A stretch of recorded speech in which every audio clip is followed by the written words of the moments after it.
Good afternoon everyone. चलिए दोस्तों, हमने शुरुआत कर दी थी हमारे चैप्टर की, that was international trade, and then we decided कि दोस्तों हमें इंटरनेशनल ट्रेड में कुल 5 यूनिट्स पढ़नी है, जिसमें से जहां तक मुझे याद आ रहा है हमने फर्स्ट यूनिट पूरी की पूरी कंप्लीट कर ली थी, राइट। दोस्तों, फर्स्ट यूनिट में हमने मेनली किसके बारे में देखा था? थ्योरीज ऑफ इंटरनेशनल ट्रेड के बारे में देखा था। खैर, हम सीधे थ्योरीज पढ़ते उससे पहले हमने कुछ बेसिक्स पढ़ लिए थे किसके, इंटरनेशनल ट्रेड के बारे में, राइट। दोस्तों, जहां तक मुझे याद आ रहा है हमने जो बेसिक्स पढ़े थे इंटरनेशनल ट्रेड के, उसमें सबसे पहला तो हमने इंटरनेशनल ट्रेड की डेफिनेशन देखी थी। International trade is the exchange of goods and services as well as resources between या फिर अमंग कंट्रीज, राइट। फिर दोस्तों हमने देखा था इज इंटरनेशनल ट्रेड सिंपल और it involves complexities, right, and there were multiple reasons for that, right. दोस्तों, वो रीजंस क्या थे? सबसे पहला था because multiple currencies are involve. फिर इसके बाद वो हेट्रोजेनिटी इन कस्टमर्स। फिर उसके बाद डॉक्यूमेंटेशन फॉर्मेलिटीज, मतलब डिटेल्ड या फिर elaborate documentation, and then exchange rate movements. Yes, फिर दोस्तों उसके अलावा और क्या था? हाँ जी, कंप्लायंसेस, और फिर हाँ जी, डाइवोर्स रेस्ट्रिक्शंस। यस, मतलब legal environment, differences in legal environments. और बताइए, हेट्रोजेनिटी ऑफ कस्टमर्स, यस हो गया। और क्या? Hmm different business practices and differences in cultures, right. ये सारे थे रीजंस जिसकी वजह से शिपिंग हुआ, ट्रांसपोर्टेशन हुआ, इंश्योरेंस हुआ, राइट। इन सारे कारणों की वजह से international trade is considered as a complex affair. Okay दोस्तों, इससे पहले कि हम थ्योरीज ऑफ इंटरनेशनल ट्रेड देखते, उससे पहले हमने ये देखा कि क्या इंटरनेशनल ट्रेड होना भी चाहिए या फिर नहीं होना चाहिए। So there were arguments in support and there were arguments that went against trade openness, right. कुछ ऐसे आर्ग्यूमेंट्स थे जो कि इस बात को सपोर्ट करते थे कि हाँ, इंटरनेशनल ट्रेड होना चाहिए। हमने उसमें देखा था कि इंटरनेशनल ट्रेड की वजह से इकोनॉमिक वेलबींग होता है, there would be a spurt in growth, there the consumers would get more variety to consume, they would enjoy consumer surplus. Why? Because they would enjoy the superb quality of goods at the lower prices. यानी there were quantitative and qualitative benefits. और बताओ यार, क्या थे फायदे?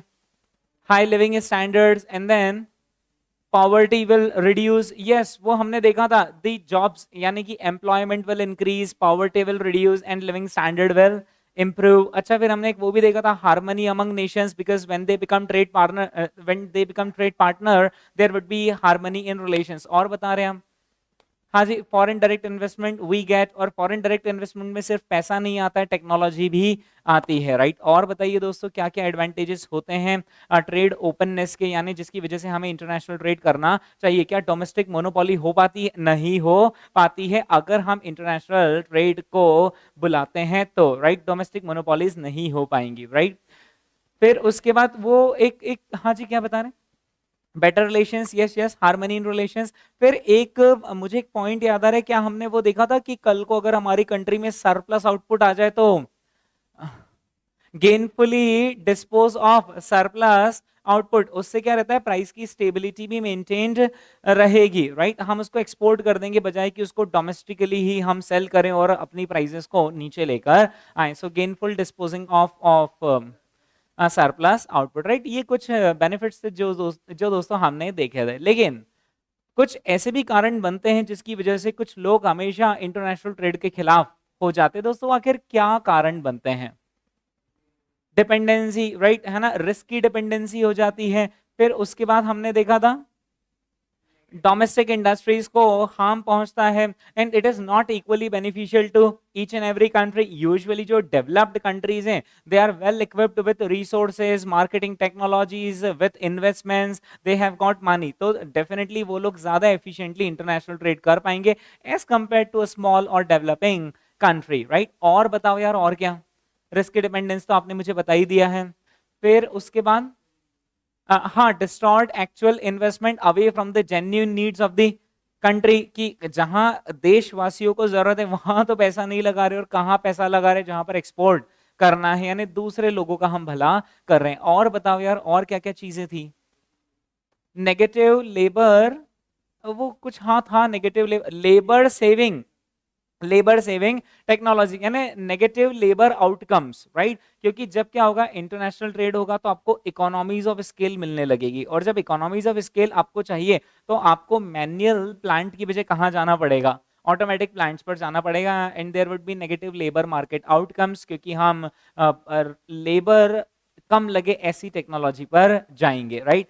तो दोस्तों ये थे कुछ, और कुछ पॉइंट आपको ध्यान आ रहा है, ये कुछ पॉइंट्स थे। और हमने ये भी देखा था कि अगर आपकी इंटरनेशनल लेवल पर कंपटीशन होने लग गई तो हारमनी की बजाय बजाय पता है कि उल्टा there would be rivalry, right. तो ये सारे पॉइंट्स थे जिसकी वजह से हमने देखा था कि ट्रेड ओपननेस एकदम होवे ऐसा जरूरी भी नहीं है। लेकिन ऑल इन ऑल फिर भी देखा यार, कुछ भी आप कर लो दुनिया में, जिसके प्लस है ना उसके माइनस भी होंगे। हमेशा किसी भी चीज के अगर प्लस है तो माइनस भी होंगे, तो उसी तरीके से international trade is not an exception, right. There are advantages but yes there are disadvantages, right. अब दोस्तों इसके बाद हमने पढ़ा, हमने ही समझा कि देखो यार इंटरनेशनल ट्रेड तो हमें करना है। आखिर इंटरनेशनल ट्रेड शुरू कहाँ से हुआ था, तो हमने सबसे पहले देखा था कि इंटरनेशनल ट्रेड में there used to be the mercantilist view, right. ये जो मर्केंटलिस्ट वीव था ये कौन सी कंट्री से शुरू हुआ था, Europe's great powers, right, European countries, यानी कि आप जानते हैं, राइट। दोस्तों वो लोगों की सोच आखिर क्या थी, that trade is a zero sum game. So simply if you want to be a rich country then maximize your exports and minimize your imports, right? And when you export then in return you are going to collect precious metals, right? तो दोस्तों ये जो सोच थी ये देखा जाए तो ये बताती थी कि अगर एक का फायदा है तो दूसरे का नुकसान है। लेकिन हमने बाद में देख लिया था कि ऐसा नहीं है, international trade could be a win win situation, right. तो this theory was later proved wrong by many economist, right. फिर दोस्तों हमने देखा कि आखिर कैसे विन विन सिचुएशन आएगी, तो we studied the theory of absolute advantage prescribe by who, mister Adam Smith, right. उन्होंने क्या किया, उन्होंने ये समझाने के लिए उन्होंने एक 2x2 का मैट्रिक्स कंस्ट्रक्ट किया, राइट।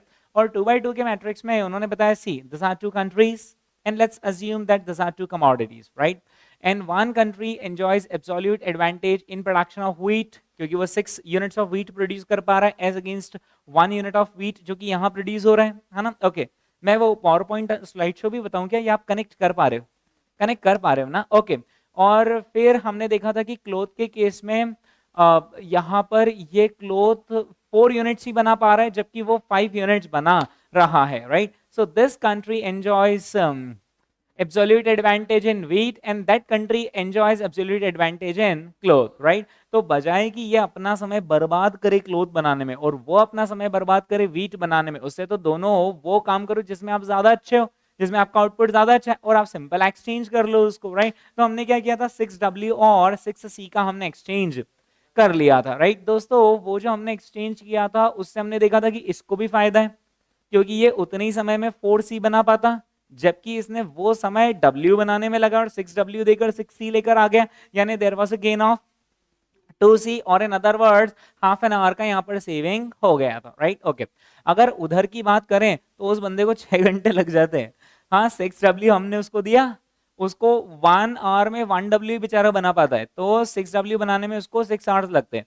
पर वही 6 आवर्स उसने C बनाने में डाइवर्ट करे और वो कितना 5C बना लेता था, तो 6 आवर्स में 5C के हिसाब से बंदा 30C बना गया। अच्छा 30C में से दिया कितना 6C, रिमेनिंग कितना गेन हो गया उसको 24C का गेन हो गया, या फिर आवर्स की टर्म्स में बात करें तो 4.8 आवर्स यानी अप्रोक्सीमेटली 5 आवर्स का उसका गेन हो गया। So it simply prove that there is a win win situation when you trade internationally, right. लेकिन दोस्तों तभी अच्छा यहाँ पर उन्होंने बेसिकली क्या करा था, जो लेबर है उसी को उन्होंने माना था कि जो लेबर का टाइम लगता है बस वही कॉस्ट लगती है, यानी सिर्फ एक ही सिंगल फैक्टर ऑफ प्रोडक्शन माना गया था, दैट इज लेबर, राइट। लेकिन दोस्तों तभी किसी बच्चे ने सवाल पूछ लिया कि अगर वहां पर एब्सोल्यूट एडवांटेज नहीं हो, यानी अगर एक ही कंट्री दोनों गुड्स ज्यादा अच्छे से बना रही हो, राइट, और दूसरी कंट्री कोई सा भी काम अच्छे से नहीं कर रहे, तो फिर क्या होगा। तो एडम स्मिथ दोस्तों इस सवाल का जवाब नहीं दे पाए। फिर पिक्चर में कौन आए, डेविड रिकॉर्डो अपनी थ्योरी के साथ जिसका नाम था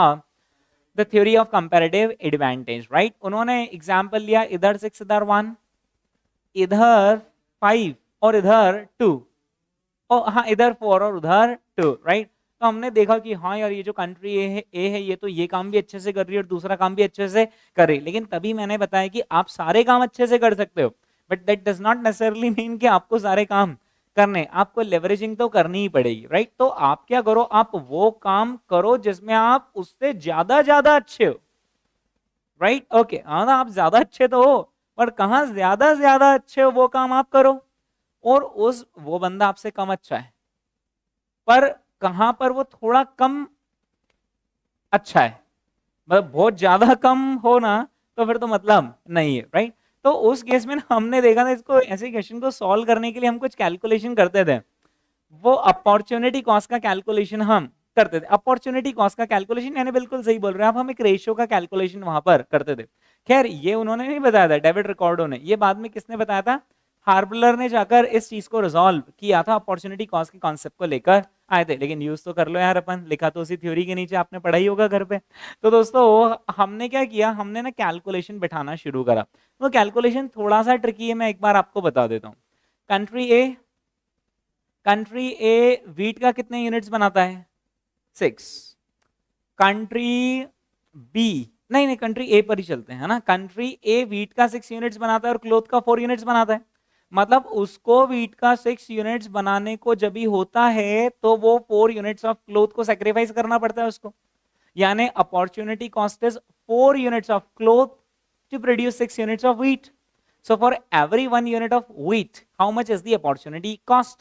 2/3 cloth, 0.67, 4/6, 2/3, है ना। ओके, यानी कि अगर हम 6 यूनिट्स व्हीट बनाने जाएंगे तो हमारा 4 यूनिट्स ऑफ क्लोथ का नुकसान हो जाएगा, क्योंकि हम 1 आवर या तो उधर दे पाएंगे या फिर इधर दे पाएंगे। तो हमारा पर 1 unit of wheat opportunity loss कितना आ गया, 0.67। Is that clear? ओके, ये हमारा आ गया अपॉर्चुनिटी लॉस अगर हम व्हीट बनाते हैं तो, ठीक है। अगर व्हीट बनाते हैं तो अपॉर्चुनिटी लॉस क्लोथ्स की टर्म्स में आएगा, क्योंकि आप बना ही व्हीट रहे हो तो लॉस किसका होगा, क्लोथ्स का। ओके, इस तरफ आ जाओ यार। कंट्री बी में, कंट्री बी में हमने 1 unit wheat against 2 units of cloth. तो if we produce 1 unit of wheat over here, we have an opportunity loss of 2 units of cloth. यानी ये लोग अगर व्हीट बनाने लग गए ना, हाँ, तो 1 यूनिट बनाने में 2 यूनिट क्लोथ का नुकसान कर देंगे। तो फिर व्हीट इनको ही बनाने दो, कंट्री ए वालों को, क्योंकि ये जब व्हीट की 1 यूनिट बनाते हैं तो नुकसान सिर्फ कितने क्लोथ्स का होता है, 0.67। जबकि वो लोग जब व्हीट बनाते हैं तो 1 यूनिट ऑफ व्हीट बनाने में 2 यूनिट्स ऑफ क्लोथ का नुकसान कर, तो भयंकर नुकसान कर रहे हैं यार वो, राइट। ओके, तो फिर कहाँ कम नुकसान है, इधर व्हीट किसको बनाने दो, इनको, बिकॉज इनका अपॉर्चुनिटी लॉस कम है, तो इनको वीट बनाने दो। अच्छा, इनको वीट बनाने दो का इंप्लाइड मीनिंग है कि कंट्री बी को क्लोथ्स बनाने दो। Is that clear? ठीक है, ओके। अब दोस्तों ये जो हमने किया ना, ये अभी हमने देखा कि वीट बनाने पर अपॉर्चुनिटी लॉस क्लोथ्स की टर्म्स में कितना है। इसका अदर वे राउंड भी किया जा सकता है, यानी कि क्लोथ्स बनाने पर अपॉर्चुनिटी लॉस वीट में कितना है। Is that clear? ओके, तो एक बार ये भी कर ही लें क्या यार, है ना, चलो अच्छा हो जाएगा। तो कंट्री ए का डेटा याद है ना आपको, है ना। ओके, कंट्री ए में 6 और 4 था ना। तो if you produce 4 units of cloth, then your opportunity loss is 6 units of wheat. यानी for every 1 unit of cloth you have to sacrifice 1.5 units of wheat. यानी यहाँ पर 1.5 का नुकसान है। क्लोथ 1 यूनिट बनाए, इधर 1.5 गए आपके। ओके, इस तरफ आते हैं। इस तरफ दोस्तों 1 यूनिट ऑफ व्हीट बनाने पर, नहीं व्हीट बना ही नहीं रहे हैं, क्या बना रहे हैं, क्लोथ। 2 यूनिट्स ऑफ क्लोथ बनाने पर 1 यूनिट ऑफ व्हीट का नुकसान है। यानी 1 यूनिट ऑफ क्लोथ बनाने पर 0.5 यूनिट्स ऑफ व्हीट का नुकसान है। यहां 0.5 व्हीट का नुकसान है, इधर मतलब कंट्री बी, है ना। यहां कंट्री बी में कितना, 0.5 व्हीट का नुकसान है, और कंट्री ए में 1.5 व्हीट का नुकसान है। अरे बाप रे, नहीं यहाँ व्हीट का नुकसान नहीं करना, यहाँ व्हीट बना लो आप, क्योंकि आप क्लोथ बनाने गए तो व्हीट का ज्यादा नुकसान हो जाएगा दुनिया को। Is that clear? यहाँ आप क्या कर लो, व्हीट बना लो, वहां क्या कर लो, क्लोथ बना लो। आप समझ रहे हैं, आंसर सेम आएगा। Is that clear? ओके दोस्तों, पर ये जो थ्योरी है ना, इसके अंदर कुछ शॉर्टकमिंग्स आ गई थी। One of the shortcomings is कि इसने ये तो बताया नहीं कि ऐसे डिफरेंसेस आखिर क्यों होंगे? I mean why does a country enjoys comparative advantage और डिसएडवांटेज? पहली बात। दूसरी बात, इसने फैक्टर्स ऑफ प्रोडक्शन में सिर्फ सिंगल फैक्टर ऑफ प्रोडक्शन को लिया, यानी किसको लिया? लेबर को लिया, राइट? तो आखिर ये कंपैरेटिव डिसएडवांटेजेस या एडवांटेजेस क्यों हो रहे हैं? आखिर क्यों एक कंट्री किसी काम को ज्यादा एफिशिएंटली कर पा रही है as compare to other country, right? तो आखिर ऐसा क्यों हो रहा है? दोस्तों, इन सारे सवालों के जवाब के लिए हम मिले थे ब्रेक के बाद, यानी कौन सी थ्योरी में? हेक्सचर ओहलेन थ्योरी ऑफ ट्रेड में, राइट? दोस्तों, हेक्सचर ओहलेन, यार ये किसने बनाई थी थ्योरी? हेक्सचर ने और ओहलेन से, राइट? नाम से ही थ्योरी, ओके, ये अच्छा हो जाता है यार, है ना? हेक्सचर ओहलेन थ्योरी ऑफ ट्रेड, उसमें, हाँ, अरे मुझे तो वो पीपीटी याद आ रहा है यार पूरा, है ना? उसमें वो डायग्राम था, डायग्राम के अंदर हमने देखा कि एक कंट्री है अमेरिका और एक कंट्री है इंडिया, राइट? हमने देखा कि there are two factors of production, one is labour and another is capital, right? तो अमेरिका के पास लेबर कम है लेकिन कैपिटल ज्यादा है। यहीं एक और दूसरी कंट्री जिसके पास लेबर बहुत सारे हैं लेकिन कैपिटल कम है, राइट? तो हमने देखा कि अमेरिका जहां पर की लेबर बहुत कम है, तो हर वो गुड्स जो कि लेबर इंटेंसिव होगा वो वहां महंगा पड़ेगा, क्योंकि वहां लेबर कम है तो फिर वो पैसे ज्यादा मांगता है, यानी वहां पर वेज रेट्स ज्यादा होंगी बिकॉज लेबर्स कम है, राइट? ओके, आप खुद ही सोचो ना यार, इंडिया की अभी जो पॉपुलेशन है वो 135 करोड़ है। मान लो ये पॉपुलेशन अगर कम होती तो आज सबके पास जॉब्स होती, सबको वेज रेट ज्यादा मिलती, राइट? सभी का लिविंग स्टैंडर्ड और ज्यादा होता। Is that clear? ओके, तो दोस्तों वहां पर क्योंकि लेबर कम है तो वहां पर वेज रेट्स ज्यादा है, राइट? लेकिन वहीं पर वहां कैपिटल क्योंकि बहुत सारी है, तो हर वो काम जो मशीन जो कि कैपिटल इंटेंसिव होगा वो वहां पर सस्ते में हो जाएगा, क्योंकि कैपिटल प्रोवाइडर्स बहुत सारे लोग बैठे हैं, वो लोग क्या बोलेंगे? हमसे कैपिटल ले जाओ, हमसे कैपिटल ले जाओ, पैसा ही इतना सारा है हमारे पास, राइट? तो वहां पर ये चीजें, कैपिटल इंटेंसिव गुड्स सस्ते होंगे लेकिन लेबर इंटेंसिव गुड्स महंगे होंगे। दूसरी कंट्री में लेबर इंटेंसिव गुड्स सस्ते होंगे लेकिन कैपिटल इंटेंसिव गुड्स महंगे होंगे। तो सिंपल अमेरिका क्या बोलेगा कि हम इंपोर्ट कर लेते हैं। हम क्या इंपोर्ट कर लेते हैं? हम लेबर इंटेंसिव गुड्स इंपोर्ट कर लेते हैं। अच्छा, जब America labour intensive goods import करना शुरू करेगा तो ऑटोमेटिकली यहां पर क्या होगा कि प्राइसेस लेबर इंटेंसिव गुड्स के गिरना शुरू हो जाएंगे, और गिरेंगे तो यहाँ पर वेजेस कम हो जाएंगे, और वेजेस किसके बराबर आ जाएंगी? जो कैपिटल पर रेंट आपको मिल रहा है ना उसके बराबर आ जाएंगे, क्योंकि अमेरिका में पहले वेजेस ज्यादा मिल रही थी और कैपिटल पर रेंट कम मिल रहा था, राइट? अच्छा, वहीं ये जो दूसरी कंट्री है जहां पर की कैपिटल कम है, ये लोग क्या इंपोर्ट करना शुरू कर देंगे? कैपिटल इंटेंसिव गुड्स, जिसकी वजह से यहां पर जो कैपिटल का पहले चार्जेस बहुत ज्यादा लग रहा था दूसरी कंट्री में जहां कैपिटल कम थी ना, वहां कैपिटल पर रेंट ज्यादा लग रहा था, अब वो रेंट नीचे आ जाएगा, राइट? तो हेक्सचर ओहलिन ने क्या करा? उन्होंने दो थ्योरम्स दुनिया को बताए। यार वो कौन से थे यार दो थ्योरम्स? एक तो फैक्टर एंडोमेंट थ्योरम था ना कुछ, नहीं नहीं, एक मिनट, दो चीजें, एक मिनट, ये जो हेक्सचर ओहलिन है ना, इस थ्योरी के दो और दूसरे नाम है, वो तो आपको याद है ना? एक तो मॉडर्न थ्योरी ऑफ ट्रेड और दूसरा फैक्टर एंडोमेंट थ्योरी। ये तो हो गए, मैं इसकी बात नहीं कर रहा हूं। मैं कह रहा हूं कि उन्होंने दो थ्योरम्स बताए थे, आपने रीडिंग लगाया होगा, आपको मालूम चलता होगा कि वहां पर दो थ्योरम्स थे, है ना? एक तो हेक्सचर ओहलिन ट्रेड थ्योरम और दूसरा था factor price equalization, factor price equalization theorem, right?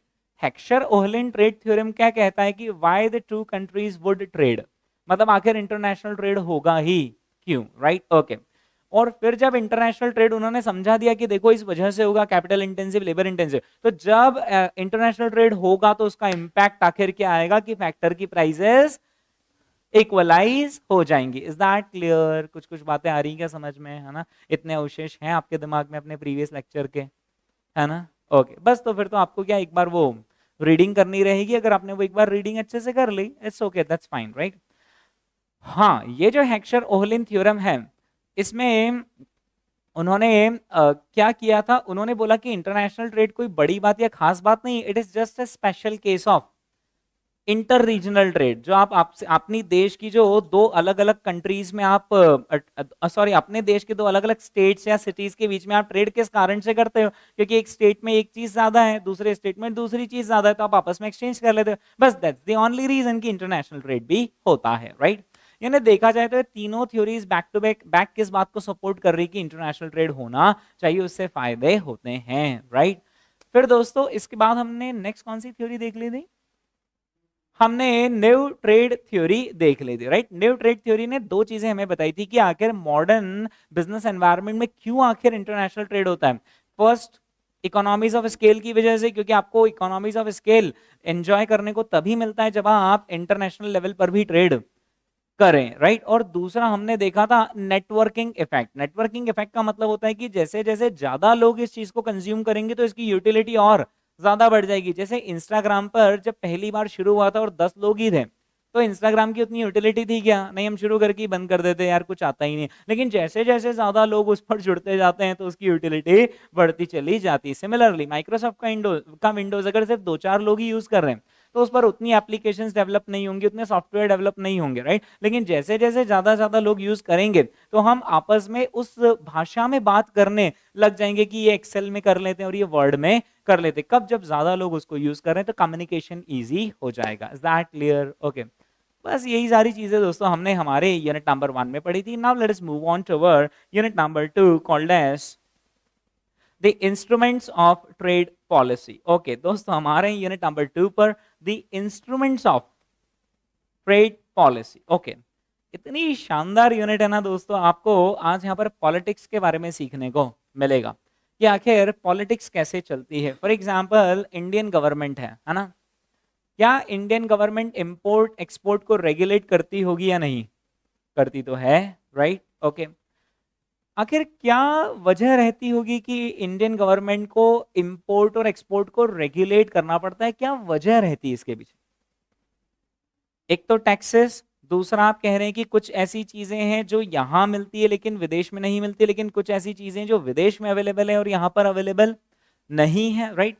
तो उसकी वजह से इंडियन गवर्नमेंट्स को इंपोर्ट भी अलाउ करना पड़ता है और एक्सपोर्ट भी अलाउ करना पड़ता है। ओके, देखो, इंपोर्ट और एक्सपोर्ट अलाउ तो करना ही आपको पड़ता है, राइट।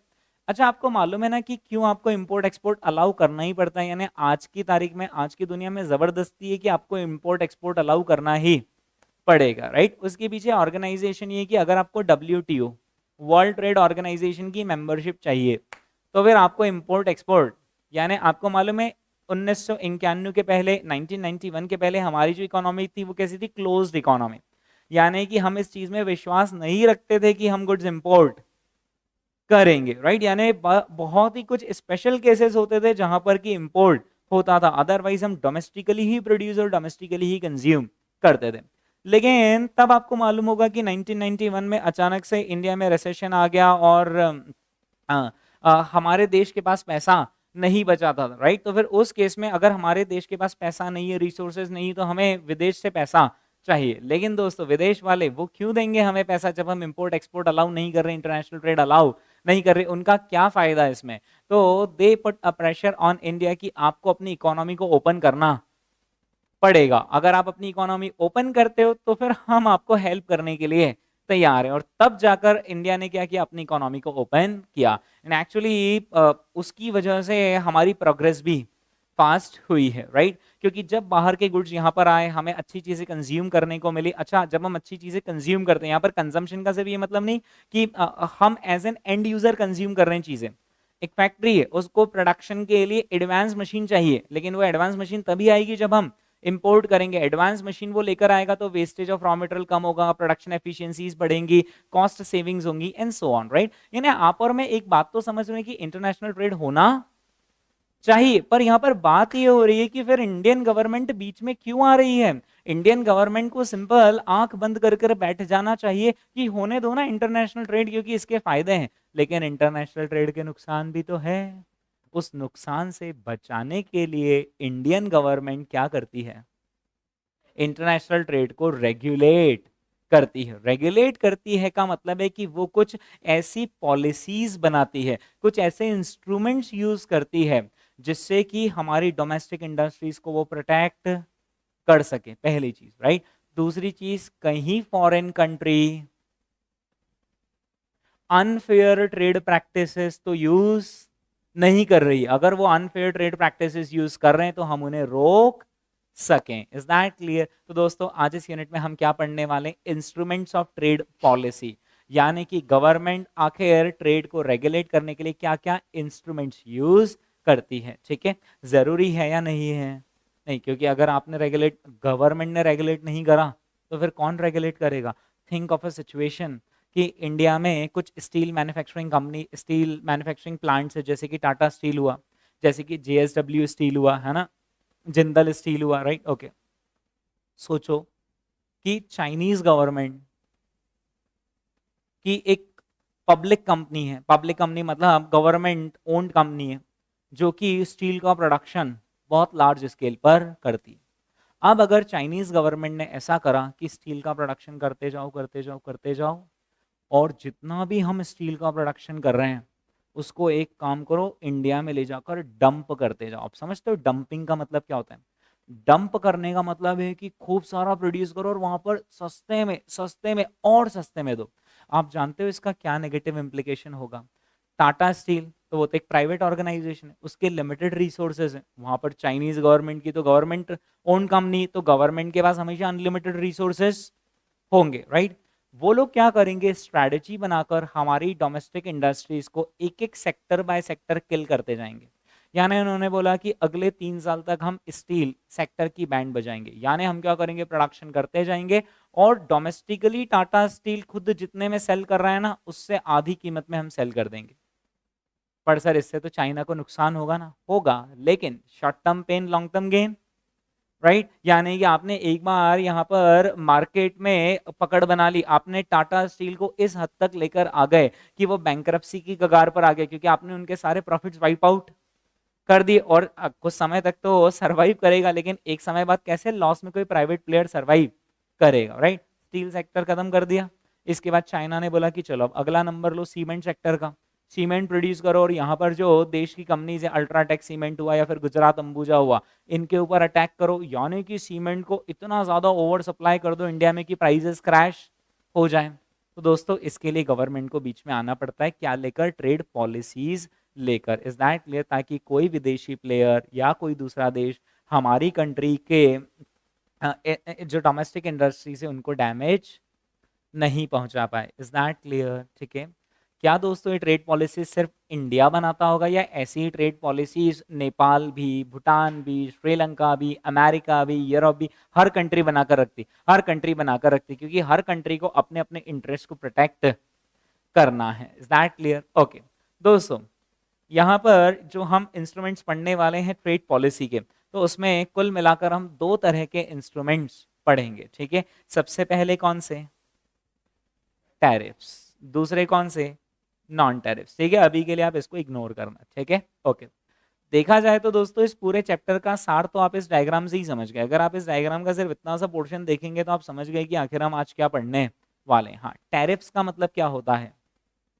टैरिफ्स का मतलब होता है taxes, import duties, customs duty, right. Government आखिर अपनी डोमेस्टिक इंडस्ट्रीज को किस तरीके से प्रोटेक्ट करती है? By imposing taxes, import duties, right. क्योंकि जो फॉरेन प्लेयर है वो तो लार्ज स्केल पर काम कर रहे हैं, लेकिन हमारा जो डोमेस्टिक प्लेयर है वो थोड़े से लो स्केल पर काम कर रहा है।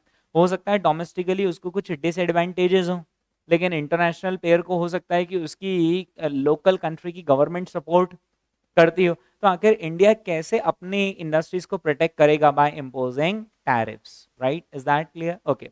टैरिफ यानी कि टैक्सेस लगाना, ठीक है। इंपोर्ट ड्यूटी क्यों लगाते हैं आप बताओ ना, क्यों लगाते हैं import duty? One of the reason is कि ताकि ऐसा ना हो कि चीप फॉरेन गुड्स हमारे इंडिया में आ जाए और हमारे सारे डोमेस्टिक गुड्स को किल कर दे। Is that clear? That's why we impose import duty. That's the one of the reasons, right, okay. इसी के साथ साथ कुछ ऐसे भी मेजर्स होते हैं जिसमें गवर्नमेंट टैक्स तो नहीं लगाती है। ऐसे कुछ मेजर्स होते हैं जिसमें गवर्नमेंट टैक्स नहीं लगाती है, राइट, लेकिन वो फिर भी ऐसा कुछ करती है कि आपकी डोमेस्टिक इंडस्ट्रीज प्रोटेक्ट होती है उससे। Is that clear? वो क्या होते हैं वो हम आगे जाकर पढ़ेंगे, राइट। तो सबसे पहले दोस्तों हमें इस चैप्टर में मेनली क्या पढ़ना है? टैरिफ्स का मीनिंग क्या होता है और टैरिफ्स कितने तरह के होते हैं। मतलब अभी बहुत सारे तरह के टैरिफ्स आने वाले, राइट, कि गवर्नमेंट ऐसे भी टैक्स लगा सकती है, वैसे भी टैक्स लगाती है, and so on, right, okay. दूसरा हमें पढ़ना है किसके बारे में, नॉन टैरिफ मेजर्स के बारे में, कि हम इस तरीके का मेजर भी यूज कर सकते हैं, इस तरीके का मेजर भी यूज कर सकते हैं to protect our domestic industries, right. Okay, और फिर बाद में एक्सपोर्ट रिलेटेड मेजर्स ऐसे फटाफट कर लेंगे। बस ये 3 चीजें हमने पढ़ी कि यूनिट दोस्तों आज कंप्लीट हो जाएगी। ओके, अब सबसे पहले हमें किसके बारे में पढ़ना है, टैरिफ्स। आप सोचो ये चीज आपको कहां पर काम में आएगी। Let us say you are part of ministry of international trade, right. Let us say ministry of foreign affairs या फिर मिनिस्ट्री ऑफ फाइनेंस का पार्ट, राइट। और मीटिंग चल रही है कि चाइना से, अभी ऐसा देखा जा रहा है कि चाइना से काफी सारे सेलफोन्स बनकर मैन्युफैक्चर होकर आ रहे हैं, और वहां पर ये डिस्कशन चल रहा है गवर्नमेंट में कि आखिर हम किस तरीके से हमारी डोमेस्टिक इंडस्ट्रीज को प्रोटेक्ट करें। Then you should know that there are certain tariff measures and there are certain non tariff measures। आखिर क्या हम करें टैरिफ्स में कि हम चीप चाइनीज मोबाइल फोन्स को रोक पाए, राइट, या एटलीस्ट वो जिस फ्लो के साथ आ रहे हैं हम उनको रोक कम कर पाए, राइट। और क्या है नॉन टैरिफ मेजर्स, क्या है नॉन टैरिफ मेजर्स जो हम लगाकर अगेन वही पर्पस अचीव कर सकते हैं। आपके मन में ऐसा तो नहीं आ रहा है कि सर ये नॉन टैरिफ मेजर्स की जरूरत ही नहीं है, और अगर सरकार मुझसे सवाल पूछेगी कि कैसे चीप चाइनीज सेलफोन्स के इंपोर्ट को रोके, तो मैं एक ही बात बोल दूंगा कि लगा दो 100% इंपोर्ट ड्यूटी, और ये भी कम हो तो लगा दो 200% इंपोर्ट ड्यूटी। ये आज की तारीख में उतना आसान नहीं है। It is easier said than done, क्योंकि अगर आपने ऐसा किया तो पता है बीच में पिक्चर में कौन आ जाएगा, WTO, और वो बोलेगा कि नहीं, आप इंटरनेशनल ट्रेड का जो गेम है उसके जो रूल्स हम सबने मिलकर बनाए हैं आप उसके खिलाफ जा रहे हैं, आप इतनी प्रोहिबिटिवली हाई इंपोर्ट ड्यूटी नहीं लगा सकते। और अगर आपने हमारी नहीं मानी तो फिर जो आपके एक्सपोर्ट्स हो रहे हैं ना उस पर भी ऐसी ही ड्यूटी दूसरी कंट्रीज लगा देंगे। एग्जैक्टली, तो इट इज नॉट इजी कि आप टैरिफ्स के साथ आप इतना इजीली प्ले कर लो। इसलिए क्या होता है ना कि हम क्या करते हैं, नॉन टैरिफ मेजर्स यूज कर सकते हैं, यानी वो कुछ ऐसे इनविजिबल मेजर्स रहते हैं जो पता भी नहीं चलता इंटरनेशनल प्लेटफॉर्म पर, लेकिन हमारा पर्पस भी अचीव हो जाता है। मैं आपको इसका एक एग्जांपल देता हूँ, राइट। अभी देखना क्या हुआ था जब कोविड हुआ था और बीच में जब इंडिया चाइना आपस में आए थे, राइट, आमने सामने, तो इंडिया ने मालूम है क्या किया कि Indian customs customs customs right, okay, तो हाँ कस्टम्स में सिंपल आप क्या करो कि गुड्स अटका दो। अच्छा, अटका दो का मतलब ये है कि आप उनको साफ मना नहीं बोल सकते, लेकिन अभी करते हैं। ये एक और प्रोसीजर है, चलो ये करो फॉलो, ये प्रोसीजर कर ली। अच्छा, ये एक और सर्टिफिकेशन आप लाए क्या? ओ नहीं लाए, ठीक है, तो एक काम करो, ये सर्टिफिकेशन लेकर आना, तो आपका गुड्स यहाँ से वहां पर क्लियर किया जाएगा। देखो यार, क्योंकि आपको इतने सारे गवर्नमेंट ऑफिशियल से क्लियर करवाते हुए लाना है, तो वो हो सकता है कि टैरिफ तो नहीं लगा रहे, क्योंकि टैरिफ की तो कंप्लेंट हो जाती कहां पर, WTO में, लेकिन इस चीज की कोई कंप्लेंट नहीं होती, right. So there could be certain non tariff measures, right, and we have to have idea of both tariff measures as well as non tariff measures that we can use to protect our domestic industries, right। okay, दोस्तों आते हैं हम यहाँ पर, देखते हैं आखिर ये क्या चीज है। ये देखिए दोस्तों, जून 2020 की यहाँ पर कुछ खबरें छपी है, जैसे कि इंडिया ने बैन किया था क्या 59 एप्लीकेशंस को, याद करो, उसमें हमारा पबजी भी था, यस, ओके। दोस्तों ये जो चाइनीज एप्लीकेशंस को बैन किया था, चाइना ने क्या बोला कि नहीं, ये जो बैन है वो एक तरीके से डिस्क्रिमिनेटरी है, और उन्होंने क्या बोला कि आपने WTO के रूल्स को वॉयलेट कर दिया है, राइट, क्योंकि यहाँ पर गेम खेलने की कुछ रूल्स बने हुए, राइट, आप उन रूल्स को वॉयलेट करोगे, अगर आपकी कंप्लेंट होगी WTO में, और अगर वहां पर ये पाया गया कि हाँ इंडिया जो है वो वॉयलेट कर रहा है WTO के रूल्स, राइट, तो फिर इंडिया पर उसके नेगेटिव इंप्लीकेशंस हो सकते हैं, राइट, ओके। देखिए दोस्तों, फिर उसके बाद यहाँ पर क्या आपको ऐसा कुछ याद है क्या कि अमेरिका और चाइना के बीच में ट्रेड वॉर चल रहा था, ऐसा कुछ ध्यान है आपको? कुछ समय पहले, मतलब जब Donald Trump used to be the president of America, तब ट्रेड वॉर चल रहा था। ट्रेड वॉर का मीनिंग क्या है कि अमेरिका बोल रहा था नहीं, हम तो अमेरिका में ही गुड्स प्रोड्यूस करेंगे, हम चाइना से इंपोर्ट नहीं करेंगे, और उस चीज को फिर चाइना लेकर कहां चला गया, वर्ल्ड ट्रेड ऑर्गेनाइजेशन में, और यूएसए की उन्होंने वहां पर कंप्लेंट कर दी। ये देखिए दोस्तों क्या फैसला आया, the WTO ruled that the tariffs the USA imposed on Chinese goods triggered a trade war were inconsistent with international trade rules। यानी ये वो गेम है जिसको खेलने के कुछ रूल बने हुए हैं और आपको रूल के दायरे में रहते हुए ही सामने वाले को हराना है, राइट। ओके दोस्तों, यहां पर वैसे तो आपने और मैंने अपनी पिछली यूनिट में ये पाया था कि फ्री ट्रेड होता है तो वो सबसे अच्छा होता है, लेकिन फ्री ट्रेड थियोरेटिकली अच्छा होता है, बट प्रैक्टिकली अगर आप उस कंट्री का सोचो और खास करके वो अगर डेवलपिंग कंट्री, तो हो सकता है कि उसके इंटरेस्ट के खिलाफ हो, राइट। इसलिए यूजुअली ये जो गवर्नमेंट से they do not confirm to free trade, they do not confirm to free trade, right. there could be, and that's why they use different devices for restricting the flow of goods। वो तरह तरह के हथकंडे अपनाती है, अलग अलग देश की सरकार तरह तरह के हथकंडे अपनाती है ताकि हम फ्री ट्रेड पर बैरियर्स लगा पाए, राइट। ओके दोस्तों, उसके पीछे कारण क्या रहता है, वो लोग अपने कंट्री की जो डोमेस्टिक प्रोड्यूसर्स है उनको प्रोटेक्ट करना चाहते हैं, right, and that is in the national interest, right. Okay कई बार क्या होता है ना, जो इंडस्ट्री के रिप्रेजेंटेटिव रहते हैं, जैसे फॉर एग्जांपल स्टील सेक्टर है ना, स्टील सेक्टर यानी कि टाटा स्टील हुआ, जेएसडब्ल्यू स्टील हुआ, या मैंने बताया जिंदल स्टील हुआ, राइट। इन सब की आपस में एक एसोसिएशन बनी हुई रहती है। ये एसोसिएशन मिलकर किसके पास जाएगी, गवर्नमेंट के पास, और जाकर कंप्लेंट किसकी करेगी, चाइना की, कि वहां से वो लोग हमारे देश में काफी सारा स्टील भेज रहे हैं और काफी सस्ते में भेज रहे हैं। गवर्नमेंट ने कहा वो लोग कैसे सस्ते में भेज पा रहे हैं, तो यहाँ की एसोसिएशन ने बताया कि वहां की गवर्नमेंट वहां की स्टील सेक्टर को सब्सिडी देती है, और क्योंकि सब्सिडी मतलब समझते हो ना, रियायत, कुछ सब्सिडी देती है, जिसकी वजह से उनकी कॉस्ट ऑफ प्रोडक्शन कम आती है, और वो सस्ती कॉस्ट ऑफ प्रोडक्शन के दम पर हमारे देश में कम में बेच रहे हैं। अब आपके पास दो चॉइस है, या तो आप भी हमें सब्सिडी दें ताकि हम उनके अगेंस्ट लड़ पाए, और अगर आपकी सब्सिडी देने की इच्छा नहीं है तो फिर आप कुछ या तो टैरिफ मेजर्स या फिर नॉन टैरिफ मेजर्स लगाएं, बिकॉज आपको हमको प्रोटेक्ट तो करना पड़ेगा, क्योंकि आपने हमको आज प्रोटेक्ट नहीं किया तो कल को देखा जाए तो आपके ही इंटरेस्ट अफेक्ट होंगे, नेशनल इंटरेस्ट अफेक्ट होंगे, and we would have a risky dependency on our neighbouring countries, right. तो दोस्तों इसलिए गवर्नमेंट भी क्या करती है, इंडस्ट्रीज को सपोर्ट करती है और ये सारे मेजर्स लगाती है, ठीक है हाँ जी। ओके दोस्तों, जो हम ट्रेड पॉलिसीज पढ़ने वाले हैं, it will encompass all instruments that governments में यूज, राइट, टू प्रमोट और to restrict imports and exports, ठीक है। यहाँ पर दो तरह के मेजर्स हम पढ़ने वाले हैं।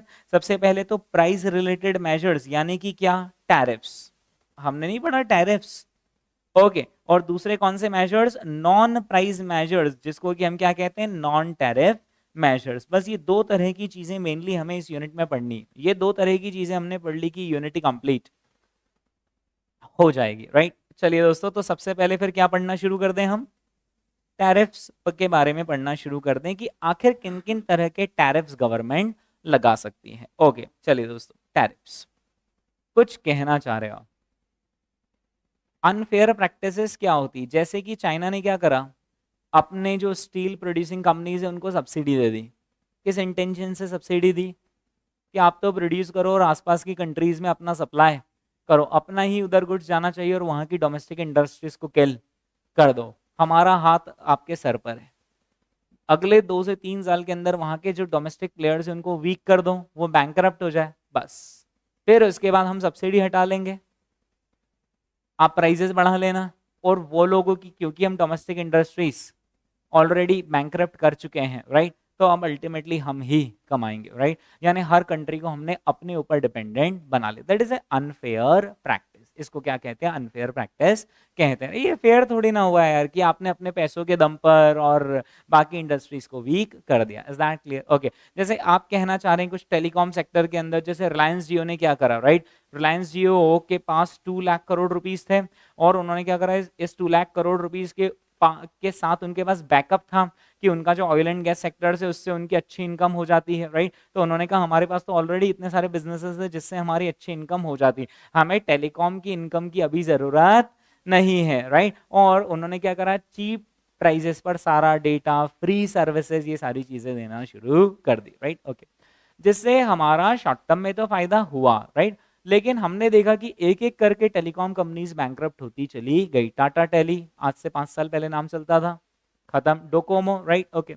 फिर इसके बाद रिलायंस इन्फोकॉम, फिर उसके बाद स्पाइस नाम की एक कंपनी कुछ हुआ करती थी, वोडाफोन नहीं, वोडाफोन नहीं, वीडियोकॉन नाम की, यूनिनॉर, है ना, ऐसी कुछ कंपनीज हुआ करती थी, right. So there used to be Aircel, right, ऐसी कुछ कंपनीज हुआ करती थी जो एक एक करके बैंकरप्ट होती चली गई, right. Vodafone Idea it also is on the brink of bankruptcy, और अगर अभी भी गवर्नमेंट ने सपोर्ट नहीं किया तो फिर वोडाफोन आइडिया भी चली जाएगी, and there would be only 2 players. और आप जानते हैं कि अब जब फिर बचेंगे ही 2 प्लेयर तो क्या होगा, प्राइजेस बढ़ती चली जाएगी। Is that clear? तो that's the part of overall strategies, because then होगी, ये जो बिजनेस करना है कोई 2-3 साल का मुद्दा नहीं है। शुरू के 2-3 साल तो अपना मार्केट शेयर पर कब्जा होना चाहिए, और उसके बाद हम पैसा बना लेंगे। Is that clear? ठीक है। तो दोस्तों इसी तरीके से अगर इंटरनेशनल ट्रेड चलता है तो फिर हमारी डोमेस्टिक इंडस्ट्रीज हर्ट होती हैं, जिसकी वजह से गवर्नमेंट को क्या करना पड़ता है, समय समय पर टैरिफ बेस्ड मेजर्स लेने पड़ते ताकि हम हमारी डोमेस्टिक इंडस्ट्रीज को सपोर्ट कर पाए। Is that clear? कुछ कहना चाह रहे हो आप? सर जो रिलायंस ने करा ये अनफेयर ट्रेड प्रैक्टिस नहीं है, ये बिजनेस, और उस पर अपन डिस्कस नहीं करते हैं कि वो स्ट्रेटेजी है। That could be a combination of both, right. देखा जाए तो आई एम वेरी हैप्पी कि अपना तो फायदा हुआ है।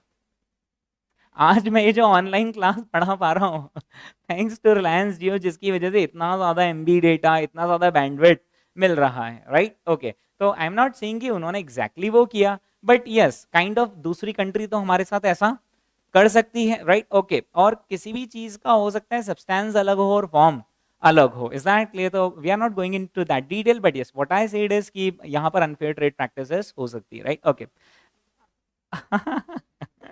चलिए दोस्तों, तो हम आते हैं यहाँ पर टैरिफ। अच्छा, टैरिफ्स का एक और दूसरा नाम बताओ क्या है? टैरिफ्स, आप कह रहे हैं इसकी कंप्लेंट नहीं कर सकते क्या? अगर आपकी पॉलिटिकल पकड़ो तो कोई आपकी क्या कंप्लेंट करेगा? चलिए दोस्तों, tariffs are also known as customs duties. ओ, इन चीजों के, अच्छा आप इंटरनेशनल लेवल पर कह रहे हो कि इनकी डब्ल्यूटीओ को कंप्लेंट नहीं कर सकते क्या? देखो मैं बताता हूँ, एक्चुअली यहाँ से आपको पता चलेगा, आप कर तो सकते हो डब्ल्यूटीओ को कंप्लेंट, हाँ, ओके। लेकिन इंडिया ने, लेकिन ये देखो यहाँ पर यूएसए ने टैरिफ्स कब इंपोज किए थे, कौन सी ईयर में? फैसला कब आया? समय लग गया ना। तो आपके डब्ल्यूटीओ को कंप्लेंट करते से इमीडिएट रेजोल्यूशन नहीं होगा, पर तब तक वो लोग 5 महीना 6 महीना जितना केस खींच सकते हैं खींचेंगे, और तब तक का एटलीस्ट वो आपको हार्म पहुंचा ही देंगे। हार्म पहुंचाया, उसके बाद चलो उन्होंने अपना डिसीजन वापस ले लिया, फिर से after 3 months they would come back with another strategy, चलो अब इसकी कंप्लेंट करो, अब इसका नया केस ओपन होगा, राइट। सो आप एक्चुअली सिर्फ डब्ल्यूटीओ के भरोसे अपना देश नहीं चला सकते, आपको तो अपने आप को प्रोटेक्ट करने पड़ेंगे, राइट। आपको उसके लिए अपने सैनिक बॉर्डर पर भेजने ही पड़ेंगे, ठीक है। तो ये टैरिफ्स वही है कि हमने हमारे सैनिक बॉर्डर पर खड़े कर रखे हैं ताकि दूसरी कंट्री हमें हार्म न पहुंचा पाए, ओके। दोस्तों देखा जाए तो ये जो टैरिफ्स होते हैं, यहाँ पर थे ना हम टैरिफ्स पर, हम ये आखिर कितने कितने क्या क्या तरह के टैरिफ्स होते हैं वो आप और मैं आज डिस्कस करते हैं। सबसे पहला तरह का टैरिफ क्या है? Specific tariff, okay. Specific tariff का मतलब होता है कि आप फॉर एग्जांपल ये सेलफोन इंपोर्ट कर रहे हो, है ना। लेट अस अज्यूम कि इस सेलफोन की कीमत है 20,000 रुपीज। तो गवर्नमेंट ने बोला ठीक है, we will impose import duty of rupees 2,000। कितने रुपीज का इम्पोर्ट ड्यूटी इम्पोज कर देंगे? 2,000 रुपीज का। सेलफोन कितने का है? 20,000 का, राइट। तो 2,000 रुपीज एक उन्होंने फिक्स रेट बता दिया पर यूनिट कि हम तो इतना ड्यूटी आपसे चार्ज करेंगे, ठीक है, ओके। गवर्नमेंट की पता है इसके पीछे क्या सोचती है? क्योंकि कहीं ऐसा ना हो कि ये ज्यादा वैल्यू के गुड्स ला रहे हों लेकिन उसकी बिल में वैल्यू कम बता रहे हो, अंडर बिलिंग हो सकती है, राइट। इंटरनेशनल लेवल पर भी ऐसी सारी प्रैक्टिसेस चलती है, राइट। यानी फॉर एग्जांपल चाइना से हम गुड्स लेकर आ रहे हैं पर हम उनको कह रहे हैं यार प्लीज बिल की वैल्यू आप कम कर देना, बिल की वैल्यू आप कम कर देना ताकि हमें इंपोर्ट ड्यूटी कम लगेगी, राइट। और फिर चाइना बोलेगा कि अगर हम बिल की वैल्यू कम बताएंगे तो बचा हुआ पैसा, इंडिया वाले बोलते हैं अपन तो आसपास ही रहते हैं, किसी भी तरीके से हम आपके पास तक पहुंचा देंगे। और ऐसा होता है इंटरनेशनल लेवल पर, राइट, कि इस कंट्री से उस कंट्री में किसी तरीके से पैसा पहुंचा दिया गया है हवाला से, राइट। तो गवर्नमेंट ने कहा ठीक है, आपको अंडर बिलिंग करनी, अंडर बिलिंग करो, आप तो एक काम करो, फ्री में लेकर आ जाओ चाइना से, आप तो हमको फिक्स कितने दे दो, 2000 रुपीज फिक्स दे दो। Is that clear? अब गवर्नमेंट का ये टेंशन नहीं रहा कि अंडर बिलिंग हो रही है व्हाटएवर, राइट। यानी इनफैक्ट गवर्नमेंट को उस गुड्स का वैल्यूएशन करने की भी जरूरत नहीं है कि आपने प्रॉपर बिलिंग करी है या नहीं, राइट। दोस्तों ये कौन सा टैरिफ होता है? स्पेसिफिक टैरिफ होता है। लेकिन इसका ये एडवांटेज है तो इसका डिसएडवांटेज भी है। डिसएडवांटेज ये है कि कल को अगर इंटरनेशनल मार्केट में कमोडिटी के प्राइसेस बढ़े, जिसकी वजह से इस सेलफोन का प्राइस बढ़ा, लेट अस से सेलफोन का प्राइस कितना हो गया, 40,000 रुपीज, लेकिन अभी भी ड्यूटी तो कितनी रहेगी, 2000 रुपीज। यानी देखा जाए तो अब ड्यूटी लगाने का असर कम हो गया ना, क्योंकि चीज की वैल्यू बढ़ गई तो उसके सामने ड्यूटी छोटी बढ़ गई, जिसकी वजह से अब वो जो ड्यूटी जो हम रेस्ट्रिक्ट करना चाहते थे, बैरियर लगाना चाहते थे या फिर रोकना चाहते थे कि वो हमारी डोमेस्टिक इंडस्ट्रीज को हर्ट ना करे, क्या अब इस ड्यूटी की उतनी यूटिलिटी रही? उतनी यूटिलिटी नहीं रही। Is that clear? ओके। आप ऐसा जरूर बोल सकते हो कि सर गवर्नमेंट देख लेगी ना कि 20,000 का प्राइस 40,000 हुआ तो ड्यूटी बढ़ा दें। एक्चुअली क्या रहता है, इतना फ्रिक्वेंटली प्राइसेस और ये सब चेंज होते हैं और इतनी सारी कमोडिटीज हैं जो हम इंपोर्ट करते हैं, एक्सपोर्ट करते हैं, सो गवर्नमेंट के not pay attention to each and everything. इसीलिए गवर्नमेंट ने क्या करा, एक और कॉन्सेप्ट लेकर आए जिसका नाम क्या रखा गया, add valorem tariff. Add valorem tariff. Add valorem tariff का सिंपल सा मीनिंग पता है क्या है? कि हम तो आपसे परसेंटेज में बात करेंगे। किस में बात करेंगे? परसेंटेज। यानी हम तो भाई आपसे कितना परसेंट लेंगे, फॉर एग्जाम्पल 20% लेंगे। हाँ, अब कल को अगर कमोडिटी का प्राइस भी बढ़ता है तो हमें उस बढ़े हुए प्राइस का 20% मिलेगा। यानी देखा जाए तो इसकी जो रेस्ट्रिक्टिव वैल्यू थी वो इंटैक्ट मेंटेन्ड रहेगी। Is that clear? तो क्या दो तरह के टैरिफ्स आपको समझ में आ गए? पहला क्या हुआ, स्पेसिफिक टैरिफ, ये परसेंटेज में होता है या अमाउंट में होता है? एक फिक्स कांस्टेंट अमाउंट होता है पर यूनिट। दूसरा कौन सा होता है, एड वैलोरम टैरिफ, जो शायद अगर आपने डीटी आईडीटी पढ़ा होगा तो आईडीटी के अंदर शायद आपने ये एड वैलोरम ड्यूटी पढ़ा होगा, राइट। एड वैलोरम का मतलब होता है कि सिंपल हम तो एक स्पेसिफिक परसेंटेज चार्ज करेंगे, अब कल को गुड्स की वैल्यू बढ़ी तो हमको भी ज्यादा ड्यूटी मिलेगी, राइट। दोस्तों यहाँ पर आप अंडरलाइन कर लेंगे कि स्पेसिफिक टैरिफ में हम क्या करते हैं, फिक्स अमाउंट चार्ज करते हैं, फिक्स अमाउंट ऑफ मनी पर physical unit. Is that clear? Okay. अब वो हो सकता है कि नंबर ऑफ यूनिट्स के हिसाब से हम चार्ज करें, हो सकता है कि हम यहाँ पर वेट्स के हिसाब से चार्ज करते हो, या फिर हो सकता है कि हम मेजरमेंट के हिसाब से चार्ज करते हो, राइट। ओके दोस्तों, इसका सिंपल सा एग्जांपल क्या है, लेट अस से कि हमने 1000 रुपीज पर बाइसिकल लगा दिया। अब हमें इससे कोई मतलब नहीं कि वो बाइसिकल फ्री में इंपोर्ट कर रहे हैं या फिर उसकी अंडर बिलिंग करके इंपोर्ट कर रहे हैं, राइट। लेकिन इसका एक डिसएडवांटेज भी है। हाँ, क्या डिसएडवांटेज है? कि इसकी जो प्रोटेक्टिव वैल्यू है that varies inversely with the price. मतलब कल को अगर उस कमोडिटी का प्राइस बढ़ा तो हमारी ड्यूटी तो छोटी पड़ जाएगी उसके सामने, तो क्या उसकी प्रोटेक्टिव वैल्यू रही? नहीं रही। अच्छा, यही अगर प्राइसेस कम हुआ तो फिर तो ड्यूटी बहुत ज्यादा दिखने लगेगी उसके सामने कि यार कितना सारा ड्यूटी आप लोग ले रहे हैं, राइट। ओके, तो दोस्तों यहाँ अच्छा ये बात बताओ कि कस्टम्स वैल्यूएशन एप्लीकेबल होता है स्पेसिफिक टैरिफ के केस में, या फिर कस्टम्स वैल्यूएशन एप्लीकेबल ही नहीं होगा? एप्लीकेबल ही नहीं होगा। आपको क्या मतलब हम कितने भी वैल्यू का गुड्स लाए, आपने तो बोला ना पर यूनिट इतना ड्यूटी चाहिए, ये लो आपका per unit duty. Is that clear? Okay दोस्तों, लेकिन देखा जाए तो यहाँ पर गवर्नमेंट का नुकसान हो सकता है। कल को कमोडिटी के प्राइसेस बढ़े, कल को क्या हमेशा over a period of time तो प्राइसेस बढ़ती बढ़ती, तो फिर ये जो स्पेसिफिक ड्यूटी है over a period of time हमें स्मॉल दिखने लग जाएगी in comparison to the value of goods that we are importing, right. इसलिए बार बार का हेडेक ना हो कि बार बार डेली बेसिस पर मॉनिटर करो क्या प्राइसेस चल रहे हैं और उस ड्यूटी को एडजस्ट करो। उसके लिए गवर्नमेंट ने क्या बोला, हम आपके पार्टनर हैं। यानी कि पार्टनर है का मतलब क्या है कि जितने भी वैल्यू का गुड्स आप इंपोर्ट कर रहे हो उसका 20% हिस्सा हमारा, right. That is called as ad valorem tariff, right. तो दोस्तों एड वैलोरम टैरिफ का मतलब क्या होता है, it's a constant percentage of the monetary value. Is that clear? ठीक है, ओके। इसका एग्जांपल हो गया फॉर एग्जांपल 20%, ठीक है, ओके। दोस्तों इसका बेनिफिट क्या होगा, आप मुझे बता सकते हैं कि पिछली बार जो प्रोटेक्टिव वैल्यू नहीं बची थी अब वो protective value of the tariff बचेगी। Is that clear? क्योंकि फॉर एग्जांपल अगर बाइसिकल की प्राइसेस डबल हुई तो यहाँ पर टैरिफ भी डबल हो जाएगा, तो जो हमने प्रोटेक्टिव वैल्यू सोची थी वो आज भी इंटैक्ट मेंटेन्ड रहेगी। So it preserves the protective value, ठीक है, ओके। लेकिन इसका एक नुकसान भी है, इसका वो नुकसान है जो उसका एडवांटेज था। क्या नुकसान है? अंडर बिलिंग हो जाएगी, अंडर वैल्यू करेंगे, राइट। यानी सिंपल सी बात है, चाइना से अगर ये सेलफोन्स इंपोर्ट हो रहे हैं तो हम क्या करेंगे, सेलफोन का, और 20% ड्यूटी तो बहुत भारी पड़ती, कुछ तरीका लगाना पड़ेगा, राइट। तो सिंपल वो क्या बोलेंगे, एक काम करो, 20,000 का सेलफोन है ना, इसका बिल आप 10,000 का ही बनाकर भेजो। Is that clear? तो 10,000 का 20% कितना ड्यूटी लगेगी? 2,000। 20,000 का मंगवाते फुल वैल्यू पर तो कितनी लगती? 4,000। बच गई ड्यूटी 2,000। एक तो ये रियल सेविंग्स हो गई। दूसरा, चाइना वाले को क्या प्रॉब्लम होगी कि अगर हम बिल 10,000 का ही रेस करेंगे तो बैंकिंग चैनल से तो हमारे पास सिर्फ कितने आएंगे? 10,000। तो हमने कहा there are so many non banking channels, हम उससे ये पैसा इधर से उधर करवा देंगे, है ना, ओके। इंटरनेशनल लेवल पर भी हवाला नाम की कोई चीज होती है, आपको मालूम है क्या? वो पता है कैसे हो जाता है उसका? मैं आपको एक एग्जांपल दे देता हूँ, मैं कोई गलत चीज नहीं सिखाना चाह रहा हूँ आपको, मतलब ये ये देखना कैसे हो जाएगा। हमने चाइना से 20,000 की चीज कितना बिल बनवा कर ले ली? 10,000। इससे हमारा क्या फायदा हुआ कि हमारी ड्यूटी बच गई, ठीक है, ओके। अब चाइना को 10,000 तो हम बैंक के थ्रू रेमिट कर देंगे, यहां से बचे कितने देने? 10,000 देना। अब 10,000 हमें कहाँ पहुंचाना है? चाइना पहुंचाना, राइट। हम क्या करेंगे, हम एक कोई ऐसा व्यक्ति ढूंढेंगे इंडिया में जो कि एक्सपोर्ट करता हो,